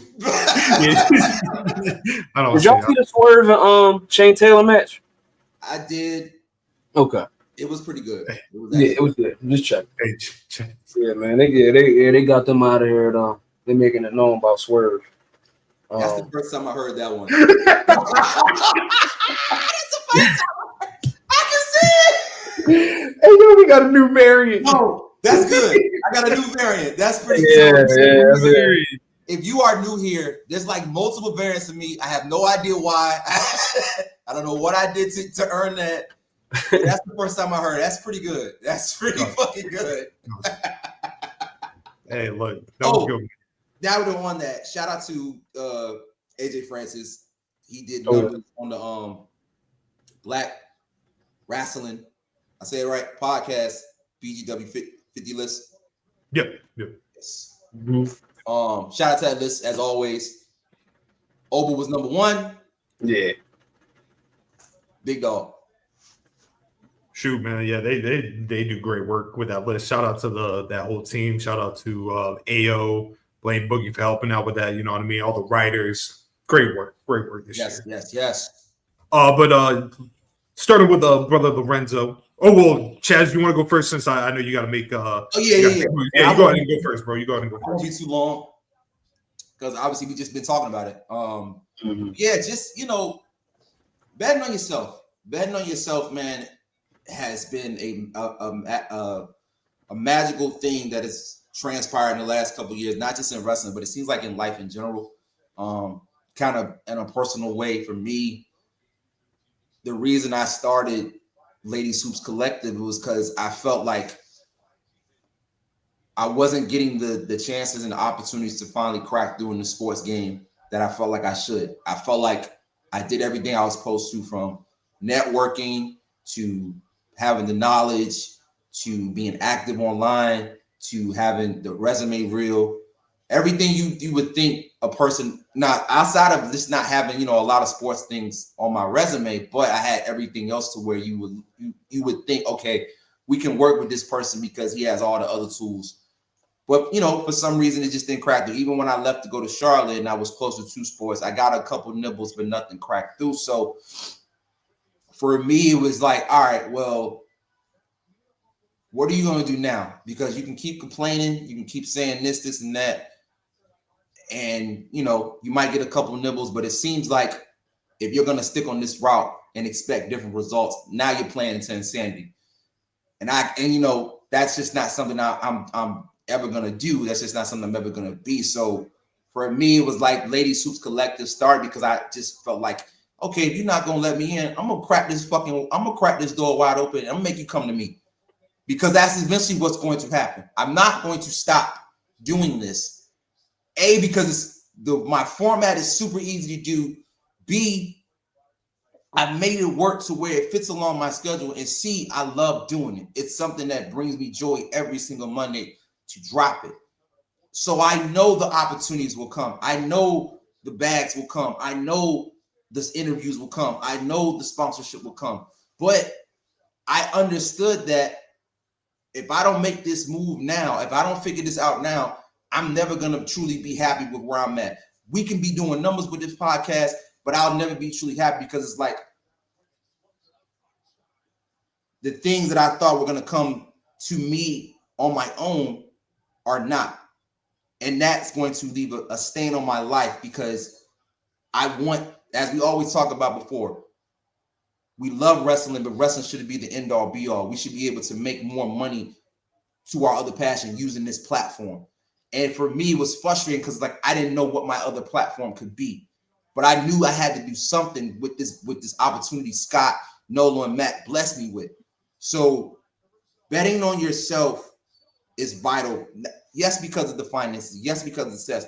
Betting on yourself is vital because you're telling yourself and you're telling the world, fuck what they talking about. I know what I'm worth and I know what I can do. And if you give me an opportunity, I'm going to show you. Mike Santana, Mercedes Monday, Shots Banks, where you want, wherever you want to slice it. Just two names off the top of my head that obviously I love. Ricky Stark's another one. 3 names off the top of my head that we all saw what they were going through. We all saw how things weren't moving, how things weren't shaking, how it was kind of not sure what the next move was going to be. And let's make sure we throw in Trinity as well, because that was the big thing with Sasha and Trinity on the walkout. But they also understood their value. Their value never got lost in the shuffle. Their worth for how they viewed themselves never got lost in the shuffle. And I'm pretty sure they made sure to surround themselves and put their village, have a good village around them to say like, hey, they're honest with them, but they also uplift them. Like they're not just yes people. They give them the truth, but they also want to see them do well. So you put all that combination on top of the fact that these 3 names already had, I think Mike was probably the wild card on us because you weren't too sure how he was going to be able to do a whole solo run, because he had always been with a group from Impact to AEW to here. But man, again, belief in yourself. Not sure where Ortiz is at, but Mike Santana is now crushing it in TNA. He's had phenomenal matches with AJ Francis, Mustafa Ali.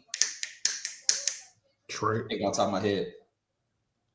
Had that great match with Trick a couple weeks ago. Yes, thank you. Great match with Trick Williams. So he was the whole wild card in the 3 names because again, you weren't sure how he was going to be able to turn a solo career and manifest it. But boy, the way he's won over the crowd, the way he's won over the fans, the way he's won over the leadership, what he's delivering is believable. What he's delivering doesn't feel forced.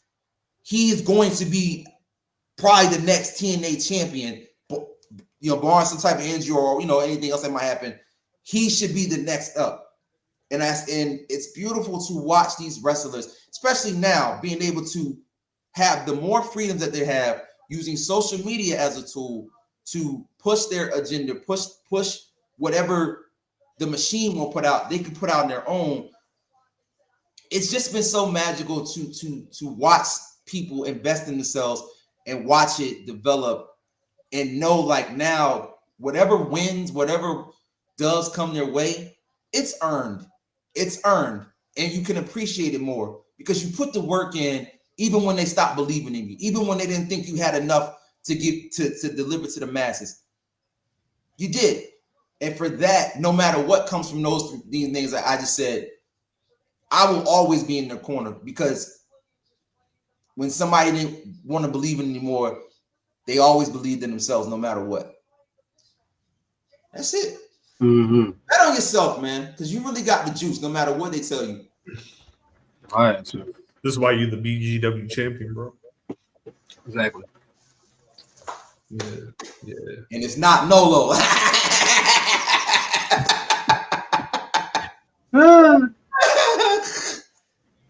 And it never will be. I'm about to say. I say Never will be. Never will be. In fact, you know what? Since Nolo's not here, man, what do y'all think about a BGW mid-card title? You know what? I wouldn't mind another. I would buy another one just so I could go buy another belt. I really want to buy another belt. No, listen, like, you know what I mean? We do the, like, for, like, cards that, like, we don't typically watch. So, like, the MLL joint or TNA or, you know what I mean? Like, we focus on the big two for the BGW title. And then we have this mid-card title. We even have fun with it. We just throw out random-ass cards. Yeah. And then the fact that somebody could be a double champ is ill. Like, I want that. I'm with it. All in favor? Aye. You know who the only person that disagreed with it? Nolo. Exactly. So yeah, that's right. All right, cool. So he's been outvoted. He's been outvoted. Absolutely. Absolutely. You already know Matt gonna say yeah, just off the strip. Yeah. Shit, we can even have fun with this one. Like, you know what I mean? Like, well, we'll iron out the details, but for the BGW secondary title, we get the fans involved. You know what I mean? We get the co-hosts involved. Like, Jared, he already got the IC top. Let's go. Yeah. Could I call it? Yes, I did. Yes. Nigga, that's what you call betting ring stuff. Lorenzo, what do you got for me, Playboy? So, brothers, gentlemen, everybody watching at the crib or wherever you may be, I wanted to have this conversation, I think, around January. That is because in January in Japan is National Sports Week, which also means it is Wrestle Kingdom. There was a Wrestle Kingdom show that took place in 2017. The 11th iteration of Wrestle Kingdom took place from the Tokyo Dome. January 4th, right, 2017, if I'm mistaken. And again, like I said, I wanted to originally have this conversation around the time that this show happens, but we're closely creeping up on All In Texas, and we will be viewing at some point during that show Kenny Omega versus Kazuchika Okada. And I believe this will be their first match on American soil, if I'm not mistaken. I want to talk about Wrestle Kingdom. I want to talk about that match, but I in the rivalry. But I also want to talk about Wrestle Kingdom 11 as an entire show as a card and how important that card was. The way I kind of named this topic was kind of like loose, but I do kind of want to rename it, and I want to say that Wrestle Kingdom 11 was the cultural reset that pro wrestling needed at that time. When did this happen? So this is 2017. Okay. AEW is not yet a thing, right? We definitely can like close our eyes and reimagine what was going on in WWE. But also, you know, across the pond, you know, Rev Pro is popping. There's a few things going on, but where was TNA at? Okay. So we was hurting. Yeah, I mean, we was hurting. Wrestle Kingdom 11 is also a very significant time for me as an adult because I moved out of my parents' place in 16 as a 24-year-old. And this was like the first like pay-per-view. I mean, granted, we had the Rumble, but I was really looking forward to this particular show. Everything that kind of took, you know, I had recently like got back into New Japan. I had kind of fell off for a while. You know, kind of like, and you can kind of say this when I was kind of getting a bit bored with some of the Bullet Club stuff. But once this guy Kenny Omega, you know, definitely, you know, became a huge time of that Bullet Club. At this point in time, we can say it's him. Okay. The previous Wrestle Kingdom, we could go AJ Styles. Okay. I mean, the Young Bucks were very huge and influential. You know, Hangman is down there. But AJ Styles, and you had AJ Styles and Shinsuke at the previous Wrestle Kingdom as well. Absolutely, J-Rob, for sure. But Wrestle Kingdom 11 was just like a really special night. We also have an interesting person by the name of Cody Rhodes, who is not in the WWE, right? He had made his list, who is now also a part of Bullet Club as well. Also, that was when the list came out. Yep. Yeah, around this time. Yeah, a little around that time. Cody Rhodes faces Juice Robinson this night. Again, another interesting figure we would see in AEW years later. It's the first time we hear Kingdom in an arena, right? The song Kingdom. We all have a relationship with that song, but this was the first time it was played to this type of audience. We have a lot go on this night, right? Kyle O'Reilly and Adam Cole, right? The Ring of Honor title is on the card this night. I said, take glasses off for the whole night. Yeah, the Ring of Honor title is on the card this night at Wrestle Kingdom, right? At this moment, Ring of Honor and New Japan had established a partnership. Kyle O'Reilly, Adam Cole, Bebe. We all knew when we saw those guys years later, right? Shocking the system, right? Adam Cole on this night becomes a 3-time Ring of Honor champion, and I believe this is very important because it gave much more substance to the title. I think Adam Cole becoming a 3-time Ring of Honor champion that night was really significant for the title in and of itself and for the company.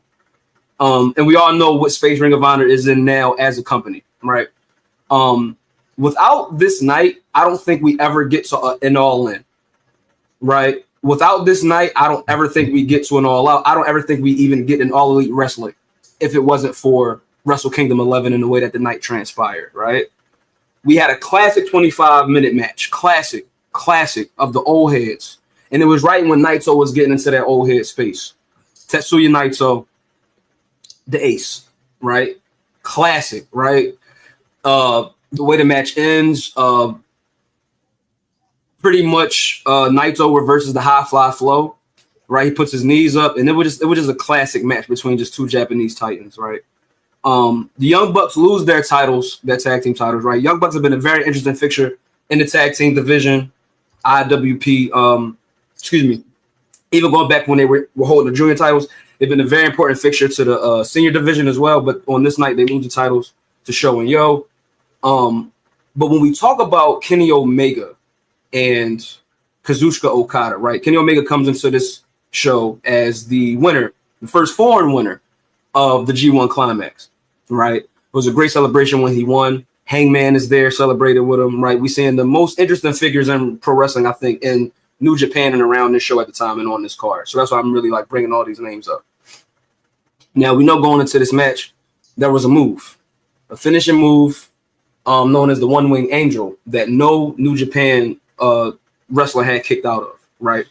And the story in this match was, is this going to happen to Okada? Now, coming into this match, Okada, I think is what? I think he's holding the IWGP title for the 4th time. Yes. And coming into this match, I didn't think Kenny would win this title, right? It was a great story. But by the time we get to a certain point in this match where Okada reverses a second One Wing Angel, and we're seeing like this match right here, like we're actually able to see how like strong somebody like Kazuchika Okada's core is, right? Like his the strength that he displayed in this match against a guy like Kenny, who again was selling greatly for him. I mean, Kenny was getting his ass whooped. But there was a point in this match where he reversed that second One Wing Angel and he landed on his feet like a fucking cat. And then he hits Kenny with a Rainmaker and Kenny kicks out of that second Rainmaker. Wow. And he has a look on his face, sort of like the Undertaker, right? He has this look on his face after he kicks out. And I'm like, this match is officially a classic. It's a classic match, right? And when I come to see the way that Kenny was after this match, he was very shaken up. He was kind of discolored. I think this was the match in which like Kenny might have like that diverticulitis might have got kicked off in this match.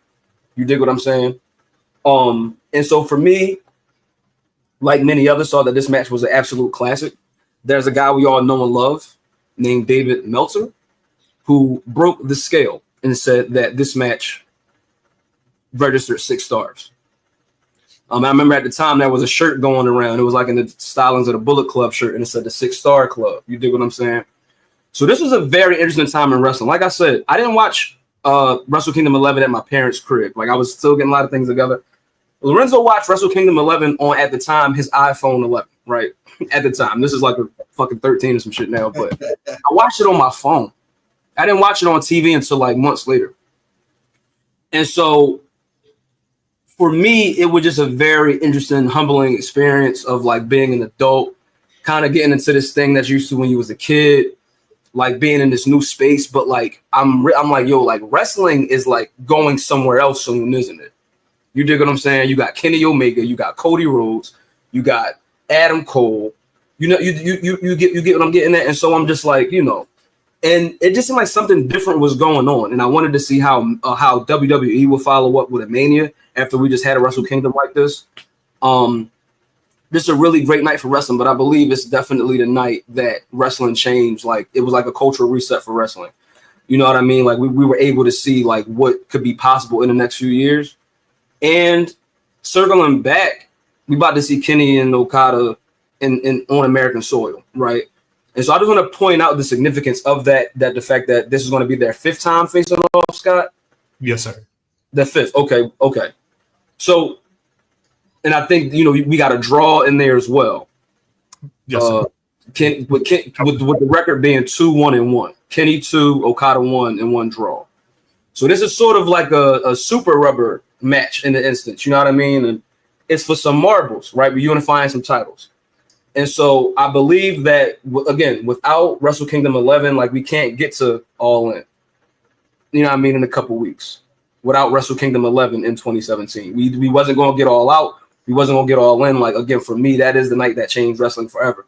We even heard, right, that the WWE had interest in Kenny Omega after this happens, right? Like Seth Rollins, yeah, I hope he pops up in the Rumble. And we even have an instance in which, like I said, you know, AJ ended up coming over. He enters the Rumble. Him and Shinsuke had a somewhat of a rematch at WrestleMania 34. But their Tokyo Dome match is amazing. If y'all haven't seen that, and that was for the Intercontinental IWGP title, if I'm not mistaken. And if anybody can hear that is not gunshots. I know I'm in Philadelphia. That is fireworks. I think some kids just outside playing. But if anybody could hear that, I don't know if my mic picked that up. But yeah, just an awesome night in wrestling. Top 5 pay-per-views I think I've ever seen.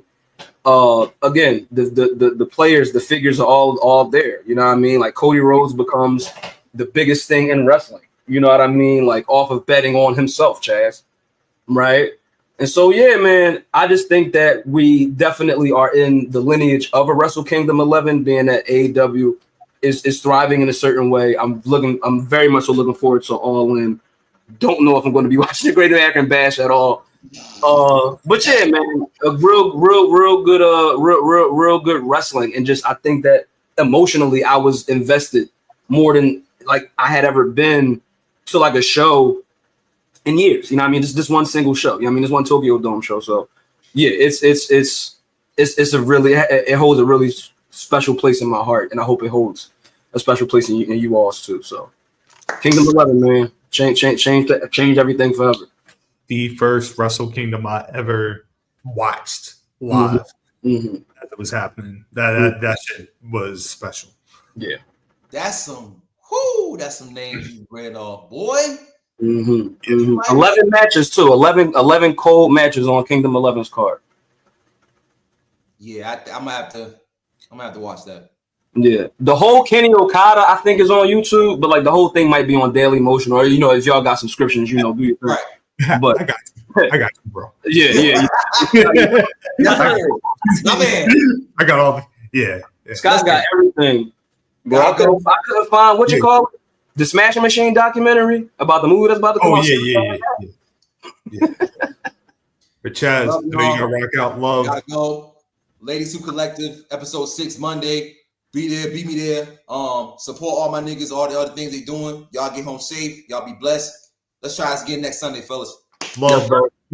Peace. Love everybody. One. Now Wrestle King. Oh nope.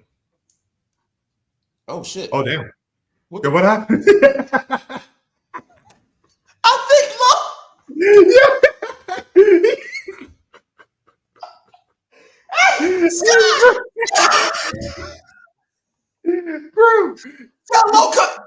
man. What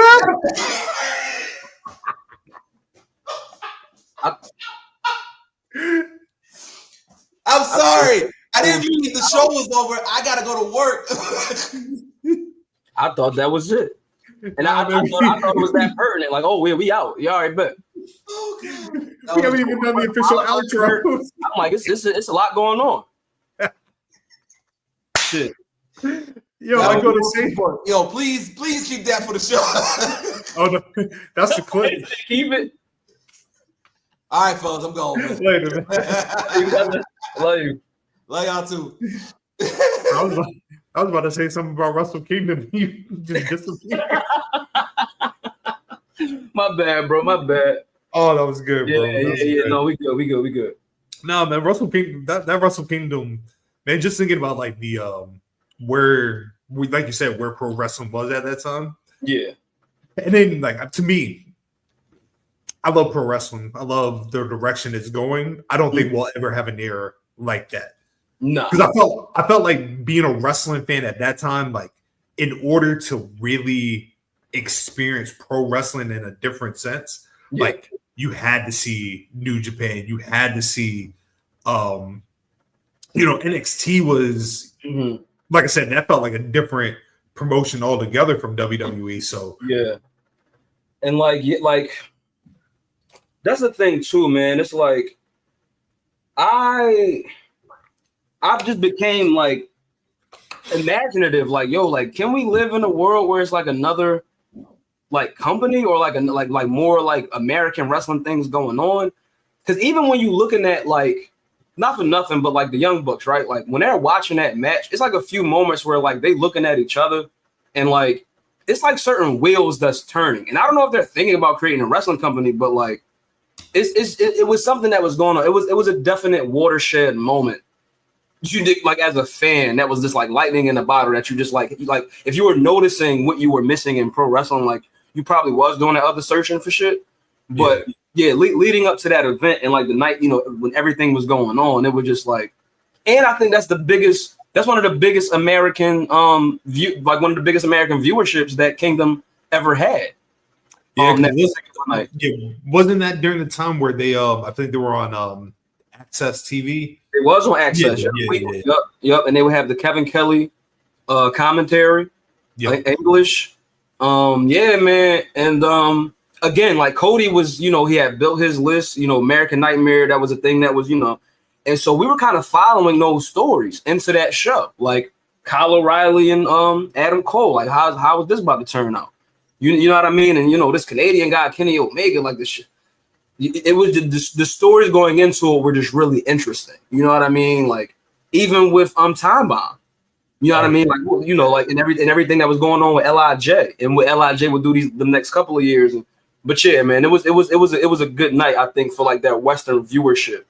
You know what I mean? Like, shoot, I always go back to, I think it would have been in 2018 the talks that the Elite had with WWE.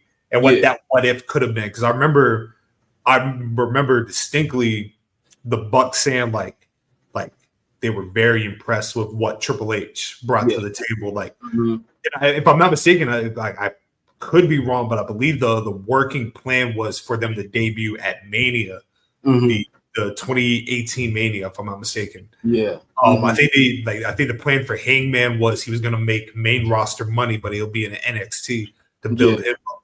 Right. And then I really wish I could remember the person who tweeted it, but like between this show and the guy that asked Dave Meltzer, could a non-WWE pay-per-view or a non-WWE show sell so many tickets? You know what I mean? And Dave responded like, not in this life. There's something not in this lifetime. And then Cody like, all right, bet. And that led to all. Right. It's just, man, like, I don't think pro wrestling would be where it's at if it wasn't for those moments. But like I said, it starts at Wrestle Kingdom 11.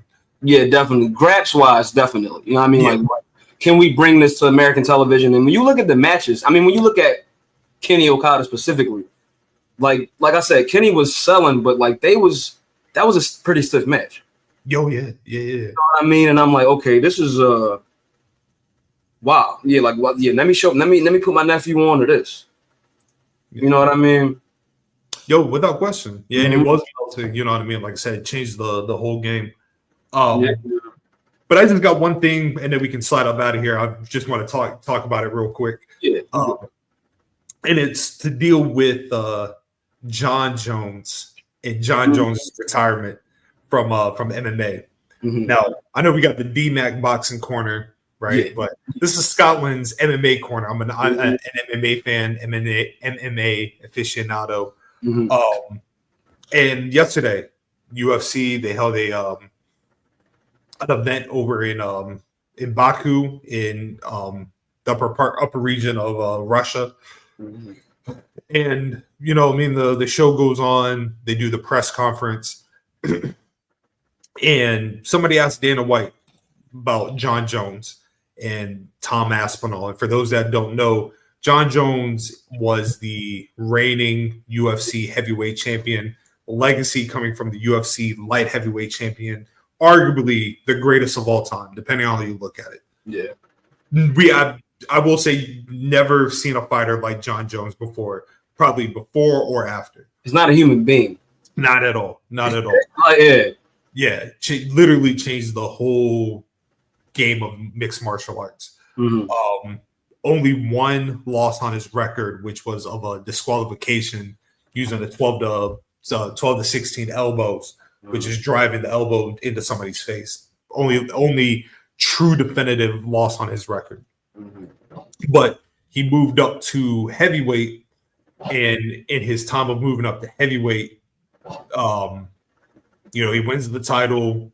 He wants to fight Stipe Miocic, former UFC heavyweight champion. But in the meantime, there's this up-and-comer, Tom Aspinall. And Tom Aspinall wins the interim UFC champion, which typically would lead to the champion, John Jones, against Tom Aspinall, the interim champion, for the undisputed. For 1 year, John Jones has been ducking Tom Aspinall. And had the demands. He wants some money. The money, you know what I mean? They give him the money and everything. John's like, nah, he's not with it. And it just got formally announced yesterday. John Jones has retired. He will not fight Tom Aspinall. And I bring this up for the simple fact that I've watched combat sports since I was a kid. You know what I mean? Like the one-on-one aspect of getting into a cage or ring, and you know what I mean, fighting to see who's the best of the best. Yeah. To see John Jones, who, like I said, for his legacy and what he's done in the cage and everything, to see that his retirement is done in a press conference in Upper Russia is insane to me, man. And keep in mind, by all accounts, John Jones is a horrible human being, trash human being. For the things he has done inside and outside the cage, he is not a good person at all. But I'm not going to strip away the legacy that John Jones formed for himself. Youngest UFC champion at 23, the legends he's beaten, Shogun, Rampage Jackson, Lyoto Machida, Vitor Belfort, Chael Sonnen, just like a murderer's row. Yeah. But to see just where his career in personal life has taken him, it's crazy, man. It's absolutely insane that he ran from this, and he already has I believe a misdemeanor charge that came out at the same time that his retirement was announced. So I just wanted to bring that up just because, like I said, it's embarrassing. It's embarrassing for the sport of MMA. It's embarrassing for John Jones. It's embarrassing for the UFC for allowing it to get this far. Tom Aspinall had to sit out literally a year and some change because of John Jones. And, you know what I mean? Hopefully in that time that, you know, nothing's dwindled. He'll probably have a little cage rust when he gets back in the cage. But it's just embarrassing, man. Just embarrassing for everybody involved in this. Yeah, my thing is, man, like legacy wise, like this, I don't know. He's still him, and he always gonna be him. You know what I mean? Like, yeah, some of these fights you name, man, Rua fight, recent Stipe, the Rampage, Gustafsson, like, real bangers. And it's kind of like, well, what does this say about this guy? But yeah, he's just his mental is just so crazy, and it's just like I often wonder, like, how is this man a person? You know what I mean? But your legacy wise, I would just wonder what this does, because we got substances, right? And we got this now, and so I'm just like, damn, like, does this drop him a couple of rungs? He's still the GOAT, but I'm like, So for me, I've never said that. In my opinion, I've never put John Jones as the greatest MMA fighter of all time, because I do subscribe to the belief that if you've been busted for PEDs, that does take you down a notch. Yeah. As much as I love Anderson Silva, he got busted for PEDs. That takes you down a notch. Not saying that he did that his whole career, but to me, the two greatest of all times falls into George St. Pierre or Demetrius Johnson. GSP, yeah, for sure. Okay. Yeah. John Jones, though, changed MMA. Yeah. You know what I mean? Like I said, I've never seen LeBron James. Nobody went into a sport like him and did what he did. Even like the Daniel Cormier fight. Yeah. Like that was pro wrestling at its finest. Yeah. You feel me? I'm about to go back now. You about to make me. Yeah, bro. The first two MMA fights, the infamous ESPN interview. You know what I mean? Hey, pussy, are you still there? Come on, bro. Classic. Yeah, man. Yeah. Classic, bro. Yeah. Yeah, man. And keep in mind, it'd be one thing if John Jones had ducked Tom Aspinall and that'd just be it. He has now ducked two heavyweights that could have solidified him as the greatest of all time. He ducked the Francis Ngannou fight, waited until Francis Ngannou had left the UFC before making the move up to heavyweight. I personally don't see this retirement lasting because he's a narcissist. I don't see him allowing this to be the ending of his chapter.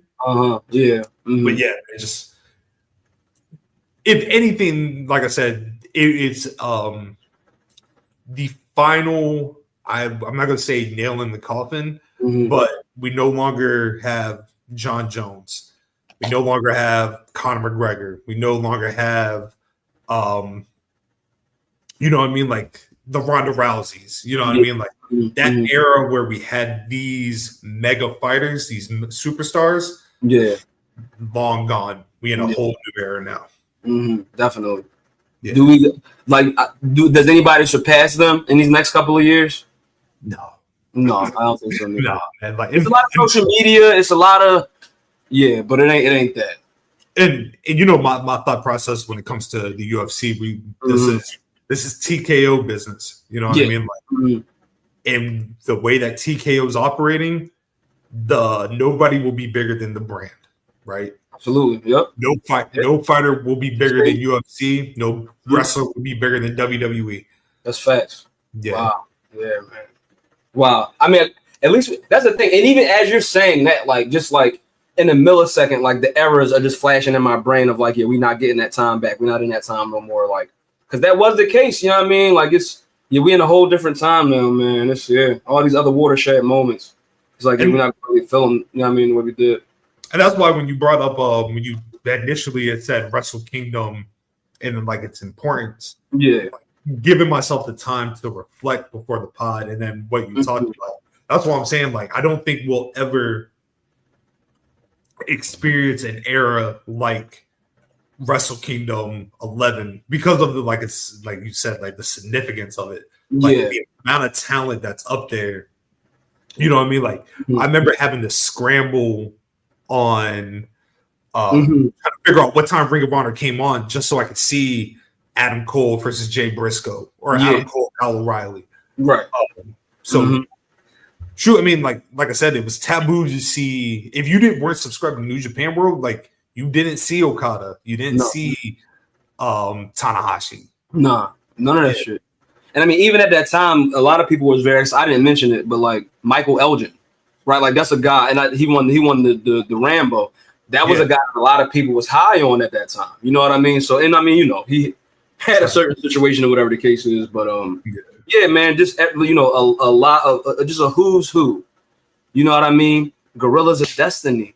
Come on, right? Gorillas of Destiny having like this segment on Wrestle Kingdom 11 where they're cursing, right? And like that being like a viral moment, like the, you know, foreign foul language of it all and how American audiences were interacting with it. Just really important figures. You know what I mean? Like it's a watershed moment for pro wrestling. Because that's the thing, like there's these times when like things are like generating, like things leading up to events or like after an event, like, and that's the thing, like All In was kind of being like generated. It was being like manufactured. And that was just like a certain type of feeling. We really didn't know what was going on.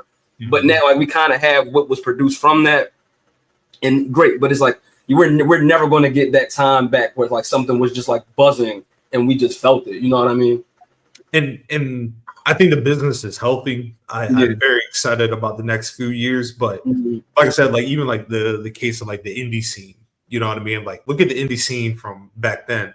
Yeah. And yes, there wasn't a second mainland promotion that people are getting signed to, but like, you know what I mean? Like at that time, it was just like, man, Cole, O'Reilly, Roger Strong, the UK British scene, you know, going crazy. Exactly. Guns, Tyler Bates, Trent Sevens, Walter. Yeah, just it was a special time, bro. It was a special time. Yeah, I also think about like an Ospreay too, who at this time Ospreay, and I mean, granted, I think like these are the years of like the best like battles of Los Angeles is like the best bowlers we probably ever saw too. Leading up to this, you know, I think like Ricochet is in there. You know what I mean?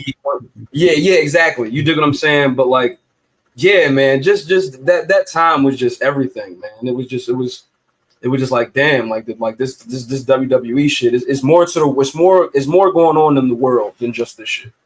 Can I before we rock out of here? You know, it's funny you bring up Wrestle Kingdom 11. You know what the next month that happened on WWE programming? What's that? Goldberg have won the Universal title. Right, red belt. God damn it. Fuck, that did happen. That definitely did happen. Yeah. Another thing I was gonna mention is an Ospreay. I think that next year he gets his hands on the junior IWGP you know, the Super Junior title or whatever. And Ospreay starts to make his case made in Japan, right? So you know, Zack Sabre the next year, you know what I mean? So yeah, man. Just man, special man. I'm like everybody else, man. I'm about to go back and watch that card. I planned on watching all the Kenny and Okada matches. Gotta do that. Yeah. Because I haven't seen a Dominion match in a while. I've purposefully. But yeah, I'm gonna tap into that Dominion. I'm actually gonna drop a bomb on you real quick. I'm gonna drop a bomb. So I have never seen the Dominion match. You never watched Dominion before? I have never seen the Dominion match. You've never seen the 6-8. Oh, specifically, you never seen the Kenny and okay, wow. I've seen this the very first match. Yes. Yeah. But the one that the one that broke that scale, I think the 2 out of 3 falls. Yeah, that one. I've never seen that match. June 18th, 18. Yep, Osaka Joe Hall. Yes, sir. You know what? I'm not mad at you, bro, because Dominion and that's the thing too. Like, I didn't even watch Dominion live. I saw it like 2 days later, and I just like had it on the replay. I mean, it was on a replay background shit while I was doing shit. But you know, Dominion is, you know, it's one of them shows. It's, you know, it's in June. It's not as like advertised or like hyped up as. So like if you never, and I'm probably sure you got access to a link, but like, yeah, but at some point you probably just decided to save it. Huh? Oh no. I used to be a Kenny hater, bro. Like I'm. Like, oh really? Okay. Kenny won't my guy. Like Kenny was not Destination TV. Now my eyes are I open. remember. Yes. You weren't right. Okay. So like that was a better time than ever, bro. Oh, absolutely. Yeah. I think the thing that's especially going to help the all-in match, because I have no doubt that like what is said about the Dominion match is true. Like I know for a fact it's probably one or two of the greatest matches ever to take place. It's up there, yeah. I don't like it over Kingdom, but yeah, it's fair. Okay, sure. He won, but yeah, yeah. I think the expectation going into Okada and Omega for All In, I think people should curb their expectation. Yeah, because I feel they're going to try to compare what they did nearly 10 years ago. And like I said, they're not the same competitors anymore. And I think I mentioned this last week. I think with this match, it's going to eclipse what they've done because they're both older, because they have a better story to tell. Yeah. I just like I'm keeping my expectations low, but I know like going from watching what Kenny and Takeshita did or Speedball and Okada did, you don't think the two of them like they not going to deep waters? It's gonna be memorable. Yeah. No, that's very interesting too, though. Yeah, they got some shit to do. It's some shit to. So okay. So here's my thing. What do John and Punk do in Saudi? Right, like, or where are folks' expectations for that? You think? And how much do they have to tell now that it's so much that's, you know what I mean, especially after this promo? Yeah, I feel like with Punk and Cena, if you're expecting. I think it will be the crowd will dictate how that match does. Yeah, I think John Cena and CM Punk have so much respect for each other where they're not going to allow each other to be embarrassed. Yes, you know what I mean. It's the same thing with like John and Randy, right? Yeah, we know they're not going to have a 5-star match in the sense of like a technical masterpiece. But they had a classic being of what they used around the crowd, the participation, the like the theatrics of it. I think that's what Cena and Punk would be. Dare I say, if this match had been taking place in Chicago as opposed to Riyadh, you would bump this match up to 5-star. I don't think Saudi Arabia was the best place to do this match. Me neither. And I mean, there could be an opportunity at the end, and I don't know, because even like when Cena, and we'll see again, like the lineage of this title, what actually happens, like, you know, and again, I don't know what the travel schedule is. But yeah, I don't. Yeah, this wasn't the greatest opportunity for this, but I think at the end of the day, it was a huge gate in Riyadh for this company to score. And but I mean, hopefully, you know, on American soil, there's an opportunity to revisit something. Maybe something happens in this match, and there has to be, you know what I mean? And, you know, maybe something there at SummerSlam too, Jay. But yeah, man, I don't know. Hopefully, this is just like a really huge bookmark, and not like, you know what I mean, like the last time we see anything involving these guys in these next few months. So we're gonna see, man. But that's all I got for the night, bro. I feel like we can now do the proper goodbye. Yeah, definitely. We definitely good. Yes. You know what I mean? Obviously, go follow the brand. If you like what we've been doing, please hit like, subscribe, share, repost it, retweet it, do what you got to do. The brand is healthy. BGW across all platforms except for TikTok. We are BGW Podcast on TikTok, but as you've seen, been doing a lot better with uploading videos, clips. We'll get back to doing the shorts later this week. You know what I mean? If there's something from a past episode that you want to see, please let us know. We'll go find it. But yeah, you can find me, Poetic Scotland, on X, Scotland_Underwood on Instagram. You already know, man. You can find me at Low From The Lead and also at The Locker Room Lead on YouTube and Twitch. Quick notes, right? We were talking a lot of things tonight, AEW and Ring of Honor, right? Without Wrestle Kingdom 11, we probably wouldn't be having this event either. And these events, Ring of Honor and AEW's residency that week of the last week of August, Locker Room League will be returning on a short hiatus right now, but we will be returning the week of the AEW Ring of Honor Death Before Dishonor residency in South Philadelphia. Rittner and Swanson Avenues, 2300 Arena. Locker Room League will be returning, so please be sure to catch up on the lead. All of the chapters, a good 15 of them. We just did an epilogue with Wolverine, discussing his EP, or excuse me, his LP. Yes. WCU, the Wolverine Cinematic Universe. Definitely support my guy. And yeah, man, we're going to keep it going. See y'all real soon. Low From The Lead, Locker Room Lead. And it's BGW Pod for life, as always.